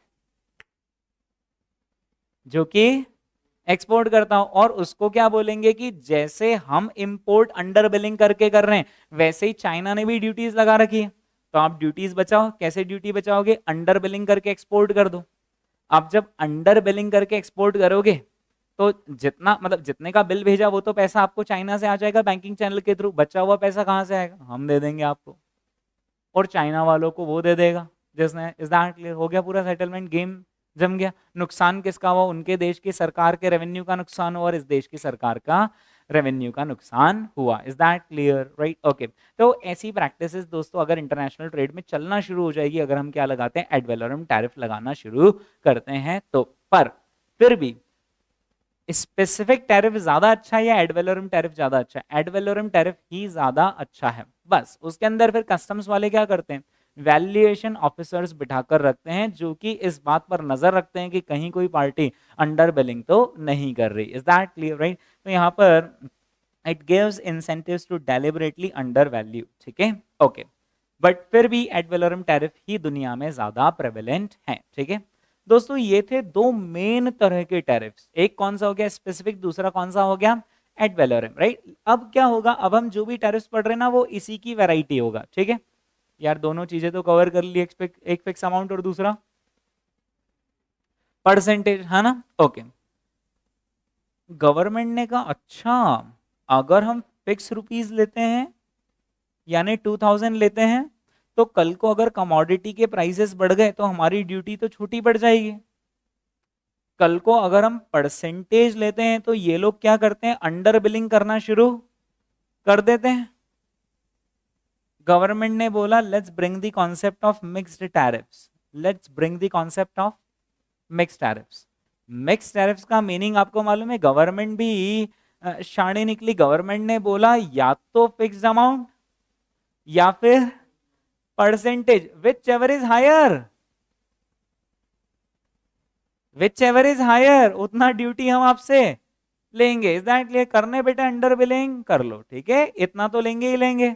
कल को अगर प्राइसेस बढ़ी तो फिर एज अ परसेंटेज वो जाएगा। Is that clear? That is the meaning of mixed tariffs, कि हम तो आपसे दोनों लेंगे लेकिन दोनों एक साथ नहीं ले सकते, तो चलो विच एवर इज हायर लेंगे। Is that clear? ठीक है, so that is the meaning of mixed tariffs, okay. तो यहाँ पर क्या होता है, एड वैलोरम रेट भी बता दी जाती है उस कमोडिटी पर, और स्पेसिफिक रेट भी बता दी जाती है, और फाइनली क्या लिया जाता है, whichever is higher. Is that clear? ठीक है, चलो ओके। फिर इसके बाद दोस्तों एक और तरह का टैरिफ आता है, उसका नाम क्या है, कंपाउंड टैरिफ या फिर कंपाउंड ड्यूटी, ओके। यहाँ पर कंपाउंड टैरिफ और कंपाउंड ड्यूटी का मीनिंग क्या होता है? फॉर एग्जाम्पल दोस्तों यहाँ पर क्या होगा कि ये सेलफोन है ना, गवर्नमेंट क्या बोलेगी कि हम इस पर आपसे 1000 रुपीज तो फिक्स लेंगे ही लेंगे, हम आपसे इस पर 1000 रुपीज तो फिक्स लेंगे ही लेंगे। यूं अदरवाइज फिक्स कितना ले रहे थे 2000, हम उसकी बजाय कितना ले रहे हैं 1000 फिक्स लेंगे प्लस, और नहीं है, और नहीं है, यहाँ पर क्या है प्लस, जितना भी वैल्यू ऑफ गुड्स होगा उसका चलो 20% नहीं तो 10% लेंगे। यानी कि इसके पिछले वाले में और इस वाले में डिफरेंस समझे, पिछले वाले में या तो 2000 या फिर 20%, विच एवर इज हायर, एक दे जाना जो हायर हो। यहां पर हम क्या बोलते हैं, हम तो 1000 भी लेंगे प्लस हम तो 10% भी लेंगे, हम तो दोनों लेंगे, दोनों ही कंपाउंड कर दिए उन्होंने, दोनों ही ऐड कर दिए, राइट ओके। तो यहां पर कंपाउंड टैरिफ क्या होता है, it's a combination of an ad valorem and the specific tariff, is that clear, ठीक है ओके। यानी यहां पर हम दोनों को क्या कर लेते हैं, एड अप कर लेते हैं, क्या है, क्लियर है सबको, ठीक है ओके। अब दोस्तों आपको डराने के हिसाब से इन्होंने यहां पर ये लिखा हुआ है TSQ प्लस TAPQ, है ना, ये मैं आपको समझा देता हूं कि क्या है। यहां पर क्वांटिटी को किससे डिनोट किया हुआ है, Q से, और यहां पर प्राइस को किससे डिनोट किया है, P से, ठीक है ओके। यहां पर TS का मीनिंग क्या है, स्पेसिफिक टैरिफ, TS का मीनिंग क्या, स्पेसिफिक टैरिफ, और TA का मीनिंग क्या है, एड वैलोरम टैरिफ। यार ये इतना सिंपल है ना कि मैं आपको क्या बताऊं, ओके। ये देखो आप, TS यानी कि कौन सा वाला tariff, specific tariff, specific tariff यानी कि हम तो इतने रुपीस लेंगे पर यूनिट। क्या अब हमें प्राइस से कोई मतलब है, नहीं है। स्पेसिफिक टैरिफ हमेशा किससे मल्टीप्लाई होगा, क्वांटिटी से। हो गया कि इतनी यूनिट्स लाए हो, चलो लाओ निकालो 1000 रुपए इतनी यूनिट्स के, ओके। फिर दूसरा, अच्छा इतनी वैल्यू के गुड्स लाए हो, यानी ये रही क्वांटिटी और ये रही प्राइस, दोनों को मल्टीप्लाई किया, इतना वैल्यू के गुड्स लाए हो, चलो इसका परसेंटेज निकालो, एड वैलोरम टैरिफ, दोनों जोड़ दो, ये क्या हो जाएगा, compound tariff, is that clear, ठीक है ओके। दोस्तों अभी तक आपने और मैंने कितने तरह के टैरिफ पढ़ लिए, 4 टाइप्स ऑफ हमने टैरिफ पढ़ लिए। सबसे पहला हमने पढ़ा था स्पेसिफिक जो कि अमाउंट में होता है, एड वैलोरम जो कि परसेंटेज में होता है, मिक्स जो कि आइदर दिस और this whichever is higher होता है, और compound tariff which is specific plus ad valorem, दोनों मिलाकर, राइट। और उसका अगर हमें भी डराते हुए फॉर्मूला बताना है तो हम क्या बोलेंगे, TA/Q, नहीं, TS/Q, यानी टैरिफ जो स्पेसिफिक हो into quantity plus TA/PQ, is that clear okay. चलिए दोस्तों, तो ये हमने 4 तरह के टैरिफ कंप्लीट कर ली, और आगे बढ़ते हैं हम। हाँ जी, अब नाम क्या आ गया है यहाँ पर, नेक्स्ट टैरिफ कौन सा है, ये जो मैं सारे टैरिफ पढ़ा रहा हूँ भी पूछूंगा थोड़ी देर बाद, आपको एक एक करके बोलते जाने पड़ेंगे, ओके। दोस्तों यहाँ पर नेक्स्ट क्या है, टेक्निकल या फिर अदर टैरिफ, राइट ओके।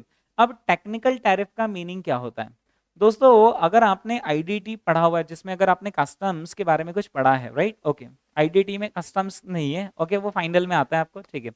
तो दोस्तों क्या रहता है कि जब आप कुछ गुड्स इंपोर्ट करते हो ना, ये वो शायद आपने हो सकता है जीएसटी में भी पढ़ा हो, मैं कॉन्सेप्ट बताता हूँ। क्या रहता है कि जब आप फॉर एग्जाम्पल सेलफोन इंपोर्ट करते हो, तो सेलफोन दिखता एक है लेकिन इसके अंदर बहुत सारे कंपोनेंट्स है, राइट। जैसे फॉर एग्जांपल इसके अंदर स्क्रीन है, इसके अंदर चिप है, इसके अंदर बैटरी है, इसके अंदर इसकी बॉडी है, प्लास्टिक कवर है, ये सारी चीजें हैं इसके अंदर, राइट ओके। तो गवर्नमेंट कहती है कि बैटरी क्यों हम लें सेलफोन के अंदर, वो बैटरी तो इंडिया में भी हमको मिल जाती है, तो एक काम करो बैटरी पर 30% ड्यूटी लगा दो। चिप, ओ वो इंडिया में अवेलेबल नहीं, और ना ही उसका रॉ मटेरियल अवेलेबल है इंडिया में, तो चिप तो हमें सस्ते में इंपोर्ट करना है, एक काम करो चिप पर 10% ही इंपोर्ट ड्यूटी लगाओ। यानी कि टेक्निकल टैरिफ का मीनिंग क्या होता है कि आप उस प्रोडक्ट का टेक्निकल स्टडी करते हो कि what all went into producing that product, और फिर उसके अलग अलग कंपोनेंट्स पर अलग अलग ड्यूटी लगाई जाती है, that is called as what, technical tariff. शायद ऐसा ही कुछ आपने जीएसटी के अंदर भी पढ़ा हुआ हो सकता है, इज दैट कंपोजिट टैक्स के नाम से आपने कुछ पढ़ा हुआ होगा, है ना। तो वही दोस्तों यहाँ पर क्या होता है, टेक्निकल या फिर अदर टैरिफ होता है। दोस्तों अंडरलाइन कर लेंगे आप यहाँ पर, it is calculated on the basis of specific components, यानी कि हम इसको किसके बेसिस पर कैलकुलेट करते हैं, स्पेसिफिक कंपोनेंट्स के बेसिस पर कैलकुलेट करते हैं कि अच्छा ये कंपोनेंट इसमें इतना परसेंटेज ड्यूटी, वो कंपोनेंट इसके अंदर उतना percentage duty. Is that clear? Okay. नहीं तो क्या रहता है कि कई बार लोग क्या करते हैं, जो सब्सटेंस है उसको फॉर्म से ओवरकम कर जाते हैं, राइट। उन्होंने देखा यार इंडिया तो क्या कर रहा है, बैटरी पर ज्यादा ड्यूटी लगा रहा है, एक काम करो नकली सेलफोन बनाओ, बच्चों का सेलफोन टॉयस, और उसके अंदर बैटरी डाल डालकर इंडिया में इंपोर्ट कर दो। तो टॉयस पर क्योंकि ड्यूटी कम है तो अपना पूरा टॉय पे काउंट हो जाएगा। गवर्नमेंट बोलती है 1 मिनट हलवा समझा है क्या हम हम क्या लगाएंगे आपके ऊपर, टेक्निकल या फिर अदर टैरिफ, यानी जो अंदर कंपोनेंट है उसके हिसाब से हम अब ड्यूटी लगाएंगे, ठीक है। ओके दोस्तों, इसके बाद नेक्स्ट इन लाइन क्या है, tariff rate quotas. Okay, tariff rate quotas का आखिर मीनिंग क्या है? ओके तो टैरिफ रेट कोटास, इससे पहले कि मैं आपको ये समझाऊं कि आपको कोटा का मीनिंग पता है, कोटा, कोटा का मतलब क्या है कि इतना क्वांटिटी तक का तो चलेगा, इतने क्वांटिटी तक का हमारा कोटा है। यानी फॉर एग्जांपल अगर हम शुगर इंपोर्ट करते हैं तो लेटेस्ट से शुगर का हमारा 10 मेट्रिक टन्स का कोटा है। अब अगर इससे ज्यादा हमने इंपोर्ट कर ली तो फिर वो हमारे नेशनल इंटरेस्ट में नहीं है, क्योंकि जो हमारी डोमेस्टिक रिक्वायरमेंट है वो तो 10 मेट्रिक टन में हो जाएगी। तो गवर्नमेंट क्या कहती, गवर्नमेंट बोलती कि जितना रिक्वायरमेंट है अगर उतना इंपोर्ट करते हैं तो चलता है, पर अगर उससे ज्यादा इंपोर्ट करने लगे तो हमारी डोमेस्टिक इंडस्ट्रीज अफेक्ट हो जाएंगे। तो फिर टैरिफ रेट कोटा में गवर्नमेंट क्या कहती है कि अप टू सर्टेन कोटा हम या तो ड्यूटी नहीं लेंगे या कम रेट पर ड्यूटी लेंगे, लेकिन एक बार उस कोटा को एक्सीड कर लिया तो फिर हम आपसे ड्यूटी 50% ले सकते हैं, 100% ले सकते हैं, whatever, right. This is the meaning of tariff rate quota. Okay दोस्तों, यहां पर हम क्या करते हैं, क्वांटिटेटिव थ्रेशहोल्ड डिसाइड कर लेते हैं, राइट। यहां पर इस वर्ड से क्लिक हो रहा है ना आपको, कोटा से, है ना। तो हम यहाँ पर क्या करेंगे, क्वांटिटेटिव थ्रेशहोल्ड तैयार कर लेंगे। अगर उससे नीचे है तो फिर you would be subjected to lower tariff or sometimes zero tariff, क्योंकि वो तो genuine needs of the country है। लेकिन उसके अगर आप beyond गए तो फिर you would face much higher tariff। is that clear? ठीक है, ओके दोस्तों, इसके बाद एक और special terminology which is called as what? Most favored nation tariffs। most favored nation tariffs। Okay, ये सुनकर क्या लग रहा है, कम होगा, लेकिन होता है इसका ठीक अपोजिट है। मैं समझाता हूं आपको, है ना। मोस्ट फेवर्ड नेशन सुन के ही क्या लगता है, ये तो सबसे कम होगा। मोस्ट फेवर्ड यानी जो अपना अच्छा दोस्त है। मोस्ट फेवर्ड नेशन का मतलब क्या, अरे ये तो अपना मित्र देश है। जैसे फॉर एग्जांपल अगर इंडिया से बात करो कि आपका मित्र देश कौन है, तो हम बोलेंगे पास में वो रहा नेपाल, पास में वो रहा भूटान, ये तो सब हमारे फ्रेंड्स हैं, हम तो सब दोस्त हैं, राइट। ओके तो क्या होगा, मोस्ट फेवर्ड नेशन जो आपको लग रहा है ना वो है नहीं, वो है ना। ओके मैं समझाता हूं कि मोस्ट फेवर्ड नेशन का मतलब क्या है। डब्ल्यूटीओ, डब्ल्यूटीओ के इतने सारे मेंबर्स, इतनी सारी कंट्रीज हैं जो कि उनकी मेंबर्स हैं। डब्ल्यूटीओ ने बोला कि आप सब आपस में मोस्ट फेवर्ड नेशन हो। आप सब कौन हो आपस में, मोस्ट फेवर्ड नेशन। यानी कि डब्ल्यूटीओ का मेंबर इंडिया भी है, चाइना भी है, अमेरिका भी है, जर्मनी भी है, फ्रांस भी, सब आपस में एक दूसरे को किस नाम से बुलाएंगे, most favoured nation. Hi most favoured nation, how are you, right. Okay ये सब क्या हो गए, मोस्ट फेवर्ड नेशन, राइट। और डब्ल्यूटीओ ने बोला कि डब्ल्यूटीओ के जो मेंबर कंट्रीज हैं वो आपस में किसी भी पर्टिकुलर कमोडिटी के लिए आखिर कितना तक मैक्सिमम कस्टम ड्यूटी चार्ज कर सकता है, इंपोर्ट ड्यूटी चार्ज कर सकता है, इससे ज्यादा नहीं चार्ज कर सकता। वो जो रेट होती है उस रेट को क्या कहते हैं, एमएफएन रेट कहते हैं, यानी मोस्ट फेवर्ड नेशन रेट कहते हैं। मैं फिर से समझाता हूं। हम सब गए डब्ल्यूटीओ की मीटिंग में, कितने सारे 150 देश के वहां पर हमको रिप्रेजेंटेटिव्स नजर आ रहे हैं, राइट।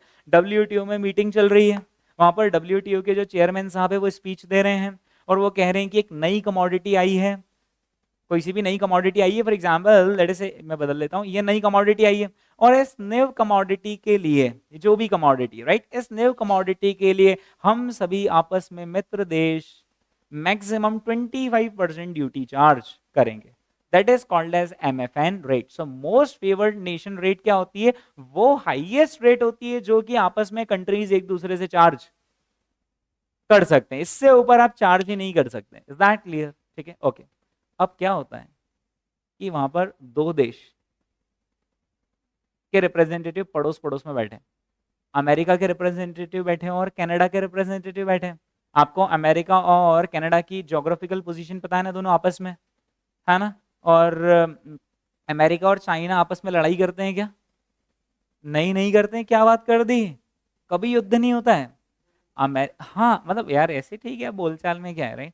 ओके, क्या होता है, अमेरिका एक बहुत ही समझदार कंट्री है जो जानता है कि कभी भी ना अड़ोसी से ना पड़ोसी से लड़ाई करना है, क्योंकि अगर आपने पड़ोसी से लड़ाई करी तो फिर वो आपका लाइफ लॉन्ग का हेडेक बन जाएगा। तो अगर आपको बम गिराने हैं तो अपने आसपास में कुछ भी नहीं करना, अपने को कहाँ चलना है है ना? वहां जाकर जो करना है आपको करो, राइट? लेकिन अपने आसपास में शांति बनी रहनी चाहिए, राइट? तो दोस्तों क्या होता है यहाँ पर, तो अमेरिका और कनाडा वाले बैठे हुए थे डब्ल्यूटीओ की मीटिंग में, वो दोनों ने एक दूसरे को देखकर स्माइल पास करी, राइट? उन्होंने बोला ये डब्ल्यूटीओ वाले क्या अनाउंस कर रहे हैं कि कितना है ड्यूटी, 25%। अमेरिका वाले ने बोला टेंशन मत लो, ओनली 10%। कनाडा वाले ने बोला ओके नो प्रॉब्लम, ओनली 10%। क्योंकि उन दोनों के बीच में एग्रीमेंट है, प्रेफरेंशियल ट्रेड एग्रीमेंट है। क्या है? Preferential trade agreement. Preferential trade agreement का मतलब है कि हम आपको प्रेफरेंस देंगे, आप हमको प्रेफरेंस देना। यानी कल को अगर 4 कंट्रीज एक साथ बिड करती है किसी कॉन्ट्रैक्ट के लिए तो हम आपके प्रेफर्ड पार्टनर हैं। Is that clear? तो हम एक काम करेंगे, इसके लिए आपसे कितना चार्ज कर लेंगे? 10%। एक मिनट, 35% तो ये आपस में वैसे भी चार्ज नहीं कर सकते, बताओ क्यों? क्योंकि सब डब्ल्यूटीओ के मेंबर हैं, तो एमएफएन स्टेटस तो सबको मिला हुआ है। तो एमएफएन जो रेट है ना, उससे ऊपर तो आप यूं भी चार्ज नहीं कर सकते हो, लेकिन उससे नीचे जरूर किसी कंट्री से आप चार्ज कर सकते हो सकता है आपका बायलैटरल एग्रीमेंट हो गया हो एक दूसरे को सपोर्ट करने का, राइट? ओके, तो प्रैक्टिकली क्या होता है कि मैक्सिमम कंट्रीज एक दूसरे के साथ ऐसे प्रेफरेंशियल ट्रेड एग्रीमेंट्स में एंटर की हुई ही रहती है। जैसे अमेरिका है तो अमेरिका का कनाडा के साथ और मैक्सिको के साथ प्रेफरेंशियल ट्रेड एग्रीमेंट है। उसी तरीके से यूरोपियन कंट्रीज हुई, जर्मनी हुआ, इटली, फ्रांस, राइट? ये तो सब आपस में ही है ना, इन सब की तो बॉर्डर जुड़ी हुई। आपको मालूम है ना, कोई वीजा वीजा कुछ नहीं लगता है। उन लोगों की तो करेंसी भी एक ही है, कंट्री अलग है लेकिन करेंसी एक है, यूरोज, राइट? तो वो लोग आपस में प्रेफरेंशियल ट्रेड एग्रीमेंट लेकर बैठे हुए रहते हैं, राइट? तो एमएफएन क्या है, सबके लिए ग्लोबली है कि आपस में हम सब एक दूसरे से कितना चार्ज करेंगे। लेकिन जहां पर प्रेफरेंशियल ट्रेड एग्रीमेंट से रीजनल बेसिस पर, वो तो डेफिनेटली उससे कम ही चार्ज करेंगे। Is that? देखो दोस्तों, चलो इसको अपन पूरा पढ़ लेते हैं। MFN tariffs refer to import tariffs which countries promise to impose on imports from other members of the WTO unless the country is part of a preferential trade agreement. This means that in practice MFN rates are the highest यानी most restrictive that WTO members charge each other। मतलब इससे नीचे charge कर सकते हो आप आपस में अगर आपका प्रेफरेंशियल ट्रेड एग्रीमेंट हो तो, लेकिन इससे ऊपर तो आप जा ही नहीं सकते, नहीं तो WTO पिक्चर में आ जाएगा। Is that clear? अब दोस्तों, जो कंट्री WTO की मेंबर नहीं है ना, उससे तो आप इससे भी ऊपर चार्ज कर सकते हो, बिकॉज MFN रेट्स किस पर एप्लीकेबल होती है? WTO के मेंबर्स पर एप्लीकेबल होती, नॉन मेंबर पर नहीं होती। Some countries impose higher tariffs on countries that are not part of the WTO। ठीक है दोस्तों, आप यहाँ पर अंडरलाइन करेंगे कि ये जो टैरिफ्स होते हैं ये किस पर चार्ज किए जाते हैं? On imports from other members of the, हाँ, WTO। और इन प्रैक्टिस जो MFN रेट्स होती है, दे आर दी हाईएस्ट यानी most restrictive. Is that clear? That WTO members charge each other. चलिए, इसके बाद दोस्तों नेक्स्ट टाइप ऑफ टैरिफ कौन सा है? Variable tariff. इतना शानदार है, इसका नाम से ही आपको समझ में आ जाएगा कौन सा टैरिफ का नाम क्या है। Variable tariff, right? Okay, variable tariff का सिंपल सा मीनिंग क्या है? फॉर एग्जांपल, चाइना, लेटेस्ट से हमें स्टील, चाइना से हम स्टील इंपोर्ट करते हैं, राइट? चाइना हमें स्टील एक्सपोर्ट करता है। लेटेस्ट से 1 यूनिट ऑफ स्टील पाइप वो हमें दे रहा है 20 रुपीज में। 1 यूनिट ऑफ स्टील पाइप वो हमें कितने में दे रहा है? 20 रुपीज में। हमने देखा यार, हमने तो हमारे देश में एक मिनिमम सपोर्ट प्राइस तय कर रखा है। मिनिमम सपोर्ट प्राइस, ये MSP, मिनिमम सपोर्ट प्राइस, आपने पहले कभी सुना हुआ है क्या? ये मिनिमम सपोर्ट प्राइस नॉर्मली किसानों को दिया जाता है ना। किसानों को क्यों दिया जाता है मिनिमम सपोर्ट प्राइस? ताकि ऐसा ना हो कि ये जो मंडी के व्यापारी है ये इन लोगों का दुरुपयोग कर ले। यानी देखो फॉर एग्जांपल क्या होता है, जैसे गन्ना, गन्ना शुगर कैन, जिससे क्या बनती है, शुगर, है ना। तो अब ये जितनी सारी शुगर मिल्स है ना, ये हो सकता है शुगर मिल्स आपस में कार्टेल बना लें और क्या तय कर लें कि इस बार गन्ने की खरीदी 20 रुपए किलो से 1 रुपया ऊपर में नहीं खरीदेंगे, चाहे जो हो जाए। ऑटोमेटिकली जब हम नहीं खरीदेंगे तो किसान जो है वो तो वीक पार्टी है, और क्योंकि वो वीक पार्टी है तो फिर उसको थक हार कर हमें देना ही पड़ेगा, और हम सस्ते में गन्ना खरीद कर ऊंचे में शुगर बेचेंगे। तो गवर्नमेंट इनको प्रोटेक्ट करने के लिए आ जाती है, और गवर्नमेंट बोलती है ऐसा नहीं चलेगा, the minimum support price for sugar cane is 25 rupees. कितना? 25। इसका इम्प्लाइड मीनिंग क्या है कि हे शुगर मिल के मालिक, तुम 20 में खरीद ही नहीं सकते हो, किसान से तुमको मिनिमम कितने में खरीदना है, इससे ऊपर में खरीदना हमें कोई प्रॉब्लम नहीं है, लेकिन minimum support price is how much, 25। अब समझो कि उस शुगर मिल ने क्या करा, उस शुगर मिल ने बोला ठीक है मैं लोकल किसान से खरीद ही नहीं रहा हूँ शुगर कैन, मैं तो बाहर के किसी, फॉर एग्जाम्पल मैंने ऑस्ट्रेलिया से मंगवा लिया शुगर कैन और वहां से मुझे 15 रुपीज में ही मिल रहा है, तो गवर्नमेंट का तो पूरा कॉन्सेप्ट फेल हो गया ना। पता चला कि हम तो किसान को सपोर्ट करना चाहते थे और यहाँ पर उल्टा हो गया कि ये तो इंपोर्ट करने लग गए, तो अब किसान कहाँ जाएगा। तो गवर्नमेंट कहती है there is a concept of variable tariff, यानी कि हमने मिनिमम सपोर्ट प्राइस कितना तय किया था, 25, 25 तय किया था, आपने कितने में इंपोर्ट किया, 15, डिफरेंस कितना है, 10, ये आपका टैरिफ है, ये आपका टैरिफ है। यानी बात कहां पर आ गई, वापस से एमएसपी पर आ गई। ओके, मिल ओनर ओनर कहता है नहीं नहीं 15 पर नहीं करा, मैंने 21 पे इंपोर्ट करा। गवर्नमेंट कहती कोई बात नहीं, मिनिमम सपोर्ट प्राइस 25, कितने में इंपोर्ट किया, 21, डिफरेंस कितना, ये क्या है, आपका वेरिएबल टैरिफ। और क्योंकि ये वेरिएबल है, क्योंकि चीज को वापस से कहां पर ले आता है, आप फ्री में करो, वो आपसे उतना ड्यूटी लेकर हिसाब किताब बराबर कर देंगे, इसलिए इसको क्या कहते हैं, वेरिएबल टैरिफ। देखो ना यार यहाँ पे क्या लिखा है, a duty typically fixed, a duty typically fixed to bring the price up to level of domestic support price for the commodity. Is that clear? ठीक है, करने दो, अंडर बिलिंग करने दो, क्या प्रॉब्लम है। देखो अंडर बिलिंग से तो प्रॉब्लम नहीं है ना, ओवर बिलिंग को बस वो फिर वो हो गया, फिर गवर्नमेंट उसको पकड़ेगी कि आप तो वैल्यूएशन बिना बात ज्यादा बता रहे हो, राइट। तो वैल्यूएशन अगर आप ज्यादा बता रहे हो तो गवर्नमेंट के वैल्यूएशन ऑफिसर्स उस चीज को ट्रैक करेंगे। Is that clear? देखो गवर्नमेंट भी, आपको ये तो मालूम है ना, कस्टम ऑफिसर्स भी सब जानते हैं, वो तो दिन रात कस्टम पर पोर्ट पर बैठते हैं, वो क्या नहीं जानते होंगे कि क्या आ रहा है कंटेनर में और क्या जा रहा है और किस रेट का है असली में और किस रेट में आ रहा है, वो सब कुछ जानते हैं, राइट। तो जिस दिन गवर्नमेंट को ऐसा लगा नहीं यार बहुत ज्यादा हो रहा है, तो they will act upon such things. Is that clear? यानी ये सारी चीजें कैसे थोड़ा बहुत आटे में नमक बराबर आप करते रहो, दैट वुड बी फाइन, पर आप बहुत ज्यादा करने लगे तो फिर गवर्नमेंट जो इस पर एक्शन लेगी, because there is nothing that can be hidden from the government. Government के पास इतने रिसोर्सेज है कि वो आपको ट्रैक तो कर लेगी, मतलब अगर आप एक कदम चलते हो तो गवर्नमेंट 1.5 कदम चल लेती है। Is that clear? हाँ ओके, ये है दोस्तों। इससे पहले कि मैं आपको आगे के टैरिफ पढ़ाऊं, क्या आपको आज भी याद है कि हमने क्या क्या टैरिफ पढ़ लिए? तो शुरू के 4 तो आपको डेफिनेटली याद है। शुरू के 4 कौन से हैं?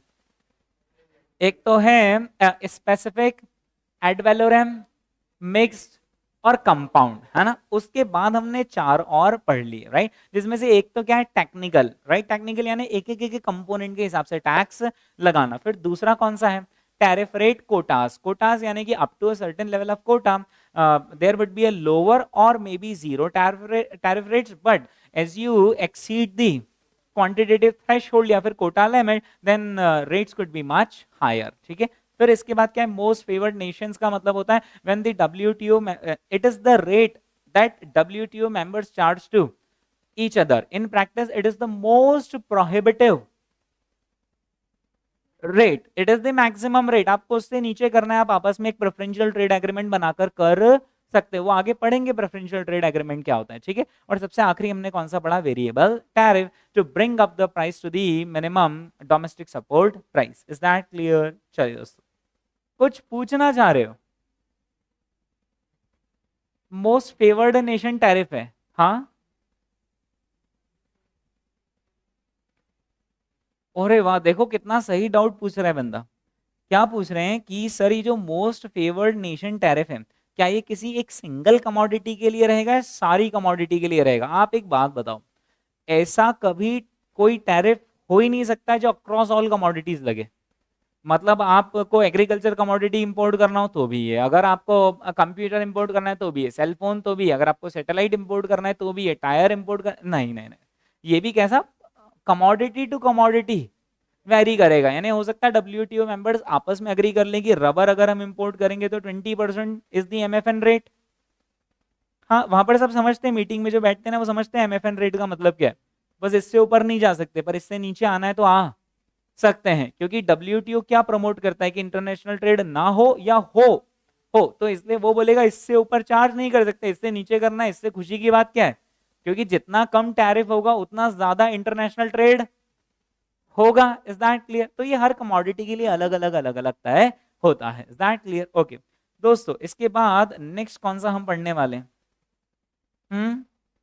Preferential tariff. अब मैं आपको क्या बताऊं यार, प्रेफरेंशियल टैरिफ का मतलब क्या होता है कि हर कंट्री के ना कोई मित्र देश होते ही होते हैं। जैसे अगर आप इंडिया की फ्रेंड कंट्रीज पूछेंगे तो Russia, Russia is friend of India, right? Okay, तो उसी तरीके से जैसे फॉर एग्जांपल हो सकता है ऑस्ट्रेलिया, हमारा कोई प्रॉब्लम नहीं है यार उनसे, राइट? ओके, या फिर फ्रांस, हाँ जी, इजराइल, राइट? तो ये सारी कंट्रीज कौन सी हो गई, आपस में फ्रेंड नेशंस। अब ये लोग आपस में एक दूसरे को सपोर्ट करेंगे ना, एक दूसरे की इकोनॉमी को मजबूत करने के लिए काम करेंगे। कैसे कर सकते हैं? इंडिया बोलेगा एक काम करो, let's enter into preferential trade agreement, और उस प्रेफरेंशियल ट्रेड एग्रीमेंट के तहत एमएफएन में तो रबर के लिए ड्यूटी कितनी लिखी हुई है, 20%। इसराइल अगर हमने आपसे इंपोर्ट करा तो आप पर बस 10% ही ड्यूटी। ऑस्ट्रेलिया अगर हमने आपसे कोल इंपोर्ट करा तो आप पर सिर्फ 5% ही ड्यूटी।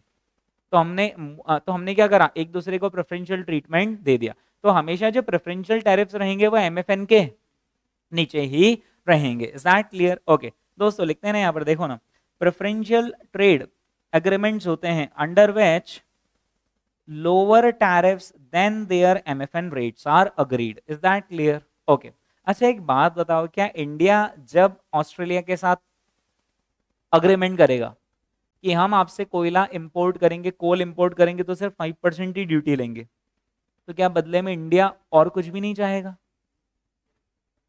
है ना? तो वो तो क्या रहता है कि यार गिव एंड टेक रिलेशनशिप होती है इंटरनेशनल लेवल पे, तो राइट, ऐसा नहीं रहता है कि यहाँ पर कोई भैया बंदी नाम की चीज नहीं होती कि यार चल तू अपना वाला एक काम कर बस, तो अपना छोटा भाई, ऐसा कुछ नहीं होता इंटरनेशनल लेवल पर।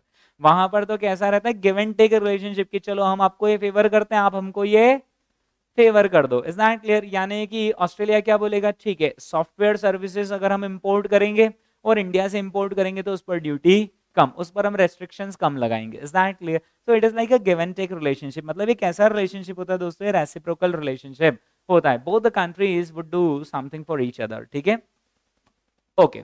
फिर इसके एग्जांपल्स जो मैंने आपको दिए वो देखो यहाँ पर क्या लिखे, ईयू रीजन है ना, यूरोपियन रीजन है।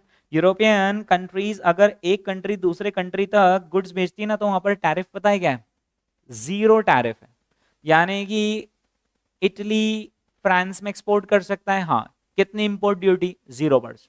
एग्जैक्टली उसी तरीके से अमेरिका, कनाडा और मेक्सिको के बीच में भी यही एग्रीमेंट है मोस्ट ऑफ द आइटम्स के लिए, यानी ऑलमोस्ट आइटम्स के लिए। मेक्सिको को बेचना है अमेरिका में, क्या आराम से बेच दो, कनाडा आपको बेचना है भेज दो, अमेरिका भी उसी तरीके से वहां पर एक्सपोर्ट कर सकता है। इससे क्या होगा कि कोई बैरियर ही नहीं रहेगा, क्योंकि आप जितनी इंपोर्ट ड्यूटी लगाओगे उतने ज्यादा बैरियर्स होंगे, जितनी कम इंपोर्ट ड्यूटी लगाओगे उतने कम बैरियर्स होंगे। तो आपकी डोमेस्टिक इंडस्ट्रीज में जहां आपकी एक्सपर्टीज ज्यादा है, जहां आपकी एफिशिएंसी ज्यादा है वो काम आप करोगे, जहां कनाडा की एफिशिएंसी ज्यादा है वो काम वो करेगा। और फिर जो इंटरनेशनल ट्रेड का बेनिफिट है कि ग्लोबल आउटपुट मैक्सिमाइज होगा, हर किसी को सरप्लस एंजॉय करने को मिलेगा, वो मिलेगा। ठीक है, तो दोस्तों यहाँ पर आप देखें कि यूएस, कनाडा, मैक्सिको है, they also have preferential tariff rate, और वो टैरिफ रेट मालूम है कितना है, 0 पर, हर कमोडिटी पर नहीं but most of the commodities पर है। Is that clear? ओके, क्या रहता है देखो, आपको ना आपके पड़ोसी देश को साथ में लेकर चलना पड़ता है, क्योंकि अगर आपका पड़ोसी देश बेरोजगार है, कंगाल है, खोखला है, तो फिर वो क्या करेगा? खाली दिमाग शैतान का घर, है ना? तो फिर वो ऐसा सारा उत्पात मचाएगा। तो इसलिए क्या रहता है कि उसको भी थोड़ा थोड़ा सपोर्ट करना पड़ता है कि भाई तू भी कमा ताकि तू उधर लगा रहे। Is that clear? तो इसलिए अमेरिका क्या करता है, आसपास वालों को बोलता है ठीक है आप भी थोड़ा सा डेवलप हो जाओ, क्योंकि अगर आप डेवलप नहीं हुए तो आप बिना मत हमारे यहाँ पर आकर प्रॉब्लम्स करोगे, इसलिए आपको आसपास वालों को साथ में लेकर चलना पड़ता है। वैसा रहता है ये प्रेफरेंशियल ट्रेड एग्रीमेंट में। ठीक है, समझा क्या आपको? ओके, चलिए दोस्तों, फिर इसके बाद क्या है? Bound tariff. आप तो इस शब्द पर गौर फरमाना, क्या? बाउंड। बाउंड टैरिफ का मीनिंग मालूम है क्या है? जैसे फॉर एग्जांपल हम हैं इंडिया, आपने बताया कि अपना फ्रेंड है इजराइल, है ना? सब डब्ल्यूटीओ की मीटिंग में बैठे हुए हैं, इंडिया और इजराइल वाले पास में बैठे हुए हैं। इंडिया वाले ने इजराइल वाले से कहा कोई बात नहीं, ये लोग क्या बोल रहे हैं कि ये जो नई कमोडिटी आई है उस पर एमएफएन रेट कितना है? 25%, है ना? 25% है। ओके, आपके और हमारे बीच एक प्रेफरेंशियल ट्रेड एग्रीमेंट भी है, और उसमें आपने और हमने एग्री करा था कि हम कोई सा भी टैरिफ 15% से ऊपर चार्ज नहीं करेंगे, क्योंकि एमएफएन 25 है तो हमको प्रेफरेंशियल में तो उससे नीचे आना पड़ेगा, नहीं तो प्रेफरेंस किस बात का? पहली बात। और दूसरी बात, आप एमएफएन से ऊपर तो जा भी नहीं सकते, नहीं तो डब्ल्यूटीओ की मीटिंग में दोनों नहीं बैठ पाओगे, है ना? ओके, तो तो 25% क्या है एमएफएन रेट, 15% क्या हो गया प्रेफरेंशियल रेट, आपस में दोनों का यार एग्रीमेंट है। लेकिन इंडिया वाले ने धीरे से इसराइल वाले को क्या बोला? मैं अपने आप को बाउंड करता हूं, मैं अपने आप को बांधता हूं, I bound myself that I will not charge you more than 10% for this particular commodity. यानी बाउंड टैरिफ का मतलब होता है कि एक कंट्री ने दूसरी कंट्री को, बिना किसी प्रेफरेंशियल ट्रेड एग्रीमेंट के, एक कंट्री ने दूसरी कंट्री को ऐसा कहा कि मैं अपने आप को बाउंड करता हूं कि हम इससे ऊपर टैरिफ आपसे चार्ज नहीं करेंगे। Is that clear? ओके, अब आप शायद ये जानना चाहते होंगे सर ऐसा कोई कंट्री बाउंड आखिर क्यों हो गया, है ना? तो उसके पीछे रीजन क्या रहता है? जैसे फॉर एग्जांपल इंडिया, इंडिया में इलेक्ट्रिसिटी बहुत सारी या कम है? लाइट जाती है कि आपके एरिया में? मतलब कम, राइट? ओके, तो इसका मतलब क्या हुआ कि अब इंडिया को इलेक्ट्रिसिटी का प्रोडक्शन करना है, इंडिया को उसके लिए न्यूक्लियर पावर प्लांट लगाने, न्यूक्लियर पावर प्लांट लगाने के लिए हमें यूरेनियम चाहिए। लेटेस्ट से ऑस्ट्रेलिया के पास यूरेनियम, या लेटेस्ट से इजराइल के पास यूरेनियम है। इजराइल बोलता है कि इंडिया वैसे तो 25% एमएफएन है, और आपका मेरा प्रेफरेंशियल, तो आपका मेरा प्रेफरेंशियल ट्रेड एग्रीमेंट है, वो तो किसी भी दिन कैंसिल हो सकता है। मान लो आपने 2 साल बाद उसको कैंसिल कर दिया,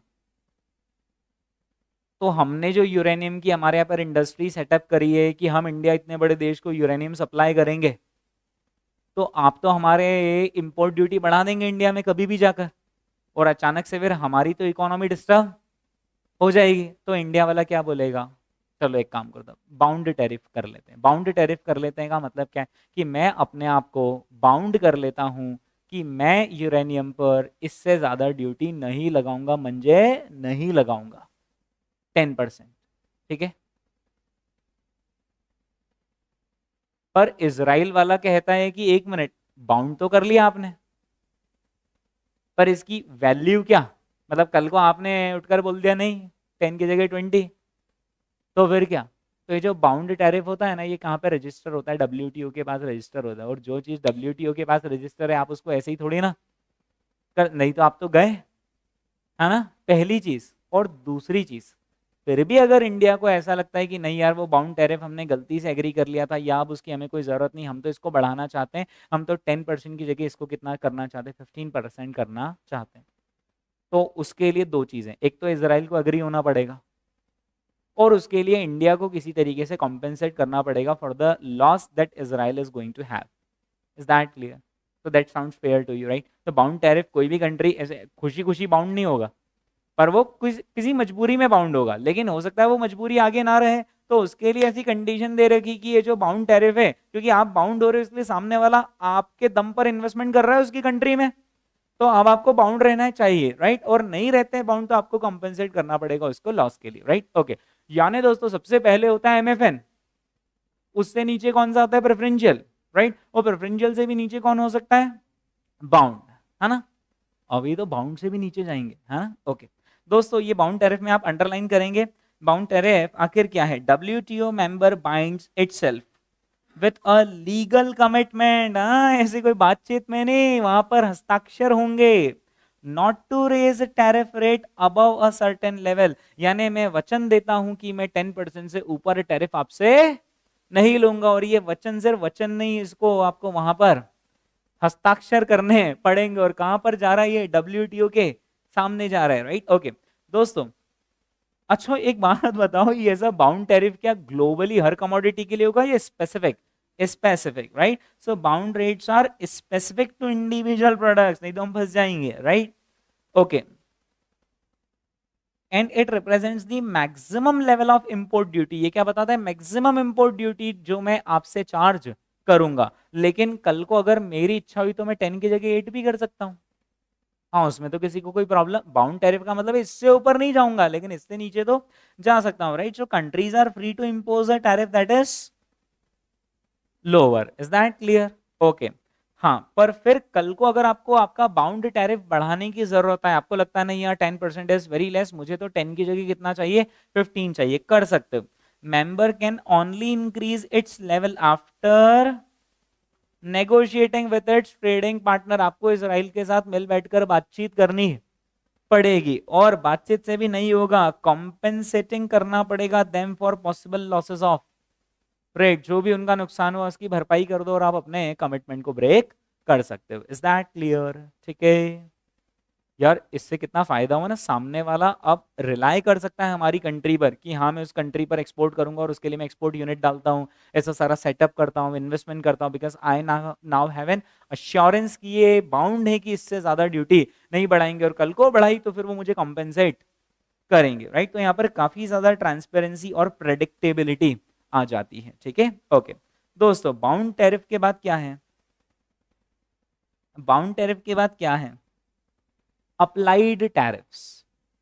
अप्लाइड टैरिफ का मतलब होता है वह practical tariff rate. Applied tariff का मतलब क्या होता है? वह प्रैक्टिकल टैरिफ रेट, वह एक्चुअल टैरिफ रेट जो कि आप अप्लाई कर रहे हो।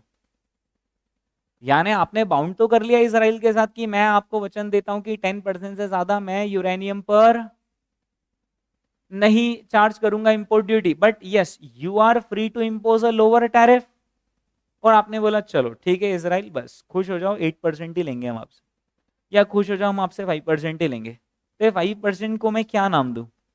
Applied tariff. यानी अप्लाइड टैरिफ यानी वह एक्चुअल टैरिफ जो आप चार्ज कर रहे हो। ऑब्वियसली ये एमएफएन से कम होगा, प्रेफरेंशियल से कम होगा, और बाउंड टैरिफ से भी कम होगा। Is that clear? क्योंकि आप ये सब ऊपर वाली लिमिट है, आप इनसे ऊपर तो जा ही नहीं सकते हो, राइट? ओके दोस्तों, applied tariff is the duty that is actually charged on imports on a MFN basis, right? Okay, और फिर उसके बाद बोला है, एक और पढ़ लो, that a WTO member can have an applied tariff for a product that differs from bound tariff. क्या अप्लाइड टैरिफ और बाउंड टैरिफ एक जैसा होना जरूरी है? नहीं है। अप्लाइड टैरिफ बाउंड टैरिफ से ज्यादा नहीं हो सकता है, लेकिन कम तो हो सकता है। यही तो लिखा है, for for a product as long as the applied tariff level is not higher than the bound level. Is that clear? ठीक है, ओके। तो एक बार जरा मुझे सीक्वेंस बताना, क्या हमने मोस्ट फेवर्ड नेशन वाला पढ़ा? वो WTO वाले आपस में मीटिंग में बैठकर भरी सभा में जो एक दूसरे के लिए तय करते हैं, राइट? ओके, है ना? फिर इसके बाद कौन आ गए? प्रेफरेंशियल वाले आ गए, राइट? प्रेफरेंशियल यानी कि अपने स्कूल में जो 3-4 करीबी दोस्त नहीं होते कि यार तू तो अपना वाला ही है, राइट? ओके, ये क्या हो गया? Preferential, right? 2-3 दोस्त हो गए अपने प्रेफरेंशियल, है ना? फिर उसके बाद आता है बाउंड। बाउंड यानी एकदम अपना घनिष्ठ दोस्त। घनिष्ठ दोस्त यानी कि जब अपना स्कूल में बर्थडे रहता था तो चॉकलेट डिस्ट्रीब्यूट करने के लिए नहीं एक को साथ में ले जाते थे, ये वही वाला फ्रेंड है, राइट? Bound tariff, right? कि मैं बाउंड करता हूं कि मैं इससे ऊपर तो नहीं जाऊंगा। Is that clear? ओके, तो दोस्तों ये होता है बाउंड टैरिफ। और फिर अप्लाइड टैरिफ तो बाउंड से भी कम होता है कि यार मैंने बाउंड तो इसके लिए किया था, पर चल मैं इससे भी कम टैरिफ चार्ज करता हूं। ठीक है, ओके, चलिए इसके बाद दोस्तों क्या है? हाँ, एस्केलेटेड टैरिफ। नाम क्या लिखा है?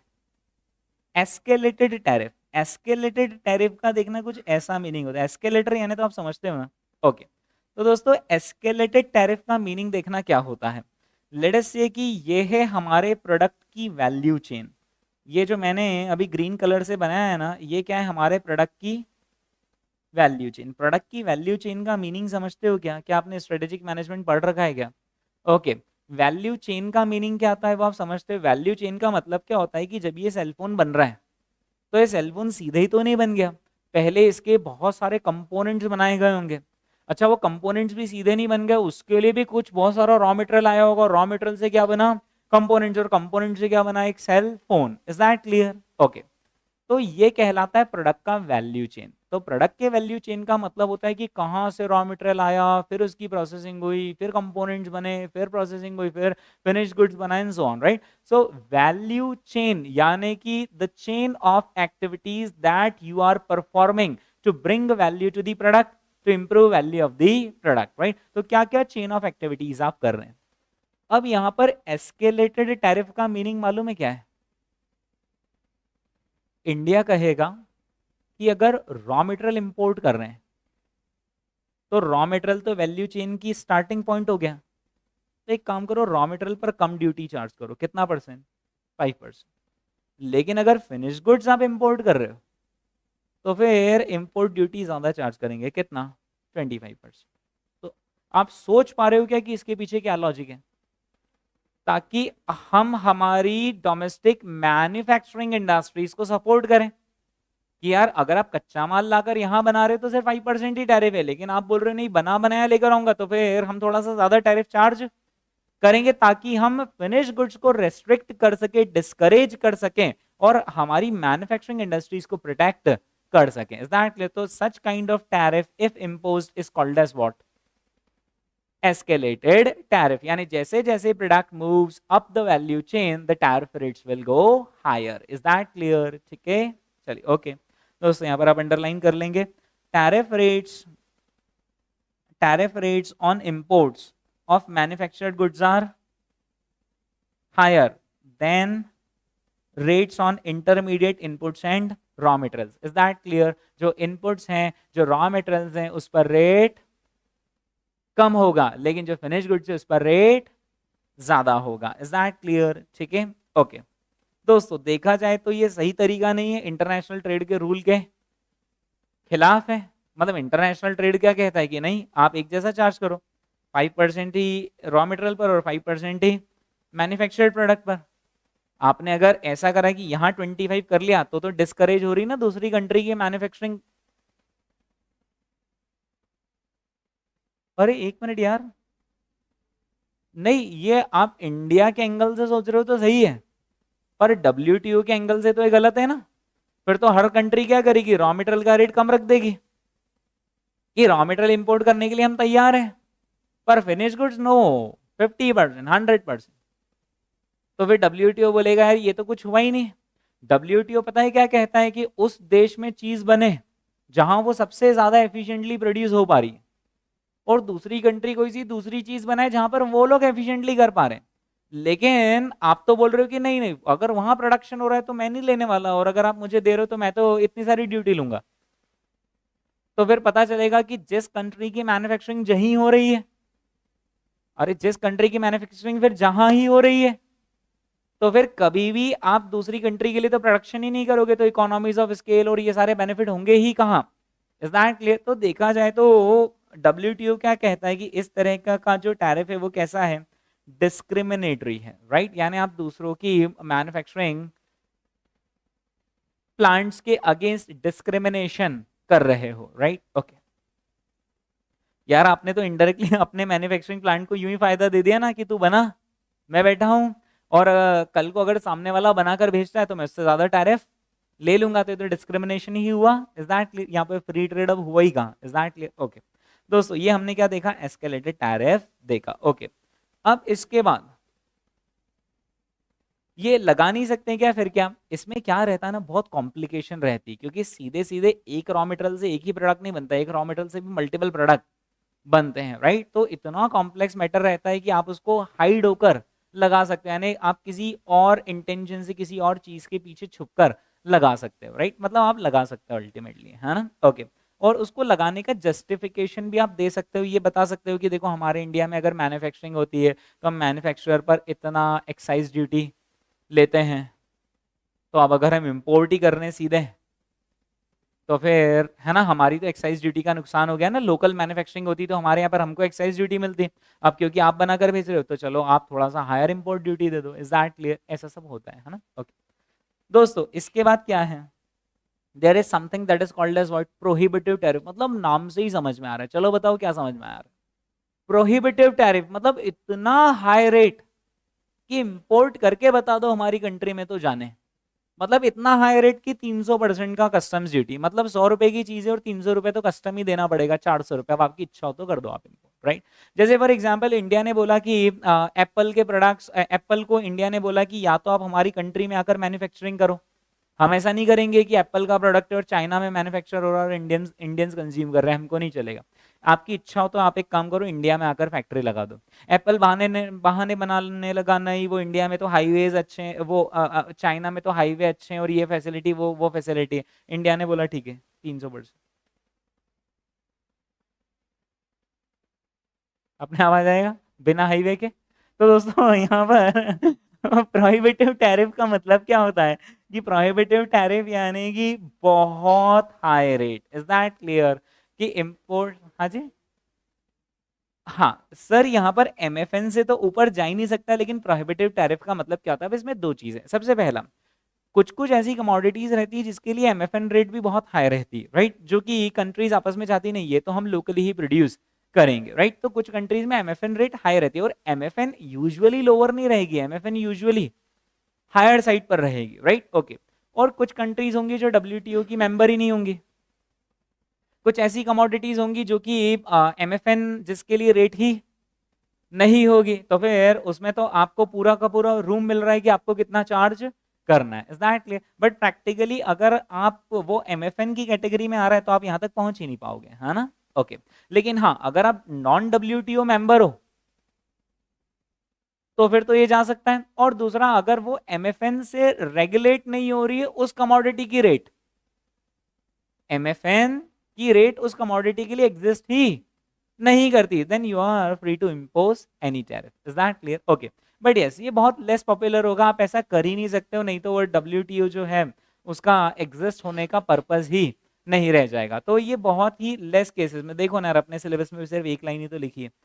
चलिए फिर इसके बाद क्या है, ओ ये मैं नहीं समझाऊंगा, आप बताओ इसका मीनिंग क्या? इंपोर्ट सब्सिडीज, यानी यहां पर हम इंपोर्ट ड्यूटी लगा रहे हैं, रोक रहे हैं, या हम तो खुद आगे रहकर बुला रहे हैं, आगे रहकर बुला रहे हैं, यानी हम इंपोर्ट सब्सिडीज दे रहे हैं कि ये चीज इंपोर्ट करो, इस पर सब्सिडी है सरकार की तरफ से। फॉर एग्जाम्पल अगर हम कुछ कैपिटल गुड्स मंगवाते हैं, क्या आप मीनिंग समझते हो दोस्तों कैपिटल गुड्स का?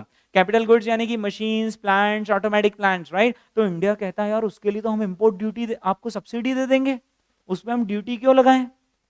क्योंकि यार अगर आपने एक बार मशीन लाई, यहाँ पर मैन्युफैक्चरिंग प्लांट लगाया तो यहाँ की ग्रोथ होगी, तो एक काम करो उस पर 20% सब्सिडी हमारी तरफ से।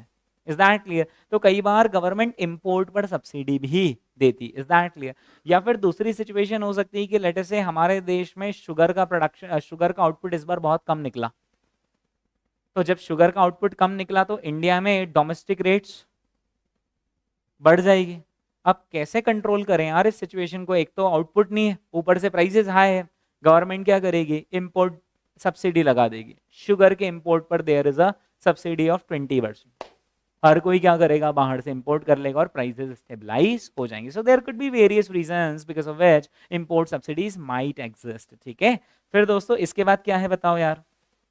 टैरिफ्स, हाँ, as response to trade distortions. मतलब इसका मतलब है कि खून का बदला खून से लेंगे, यानी कि यहां पर क्या कह रहे हैं?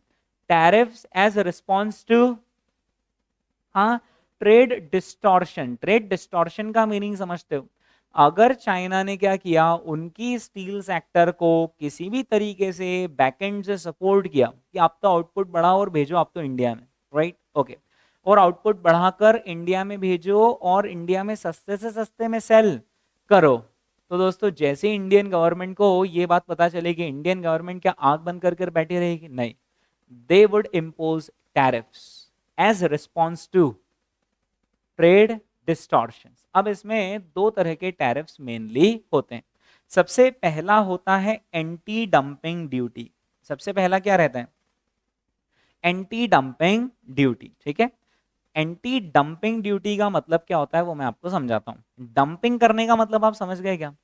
डंपिंग करने का मतलब है कि वो लोग यार उधर ओवर प्रोडक्शन करते जा रहे हैं और हमारी कंट्री में आकर डंप करते जा रहे मतलब यहाँ पे सप्लाई करते जा रहे, रेट तोड़कर सप्लाई करते चले जा रहे. That is called as what?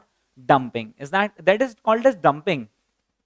अब जो हम उनकी इस हरकत को रोकने के लिए ड्यूटी लगाएंगे उसको क्या कहेंगे? Anti dumping. हम क्या बोलेंगे? तुम लोग इधर कम में दे रहे हो तो ये लो ड्यूटी 30 की जगह 60%. हो गई बात बराबर? और करो, right? That is called as what? Anti dumping duty. ठीक है, ओके.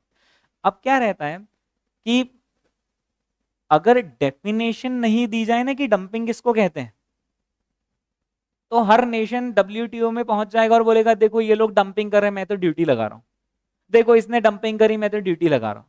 तो इसलिए फिर डब्ल्यूटीओ ने कहा नहीं नहीं ऐसे कैसे डंपिंग, आपको प्रूव करना पड़ेगा कि इसको डंपिंग कैसे अपन कह सकते हैं. तो फिर डब्ल्यूटीओ ने एक डेफिनेशन बता दी कि देखो अगर ऐसा हो या ऐसा हो तो फिर इसको हम कौन सी कैटेगरी में ले लेंगे? डंपिंग की कैटेगरी में ले लेंगे, राइट?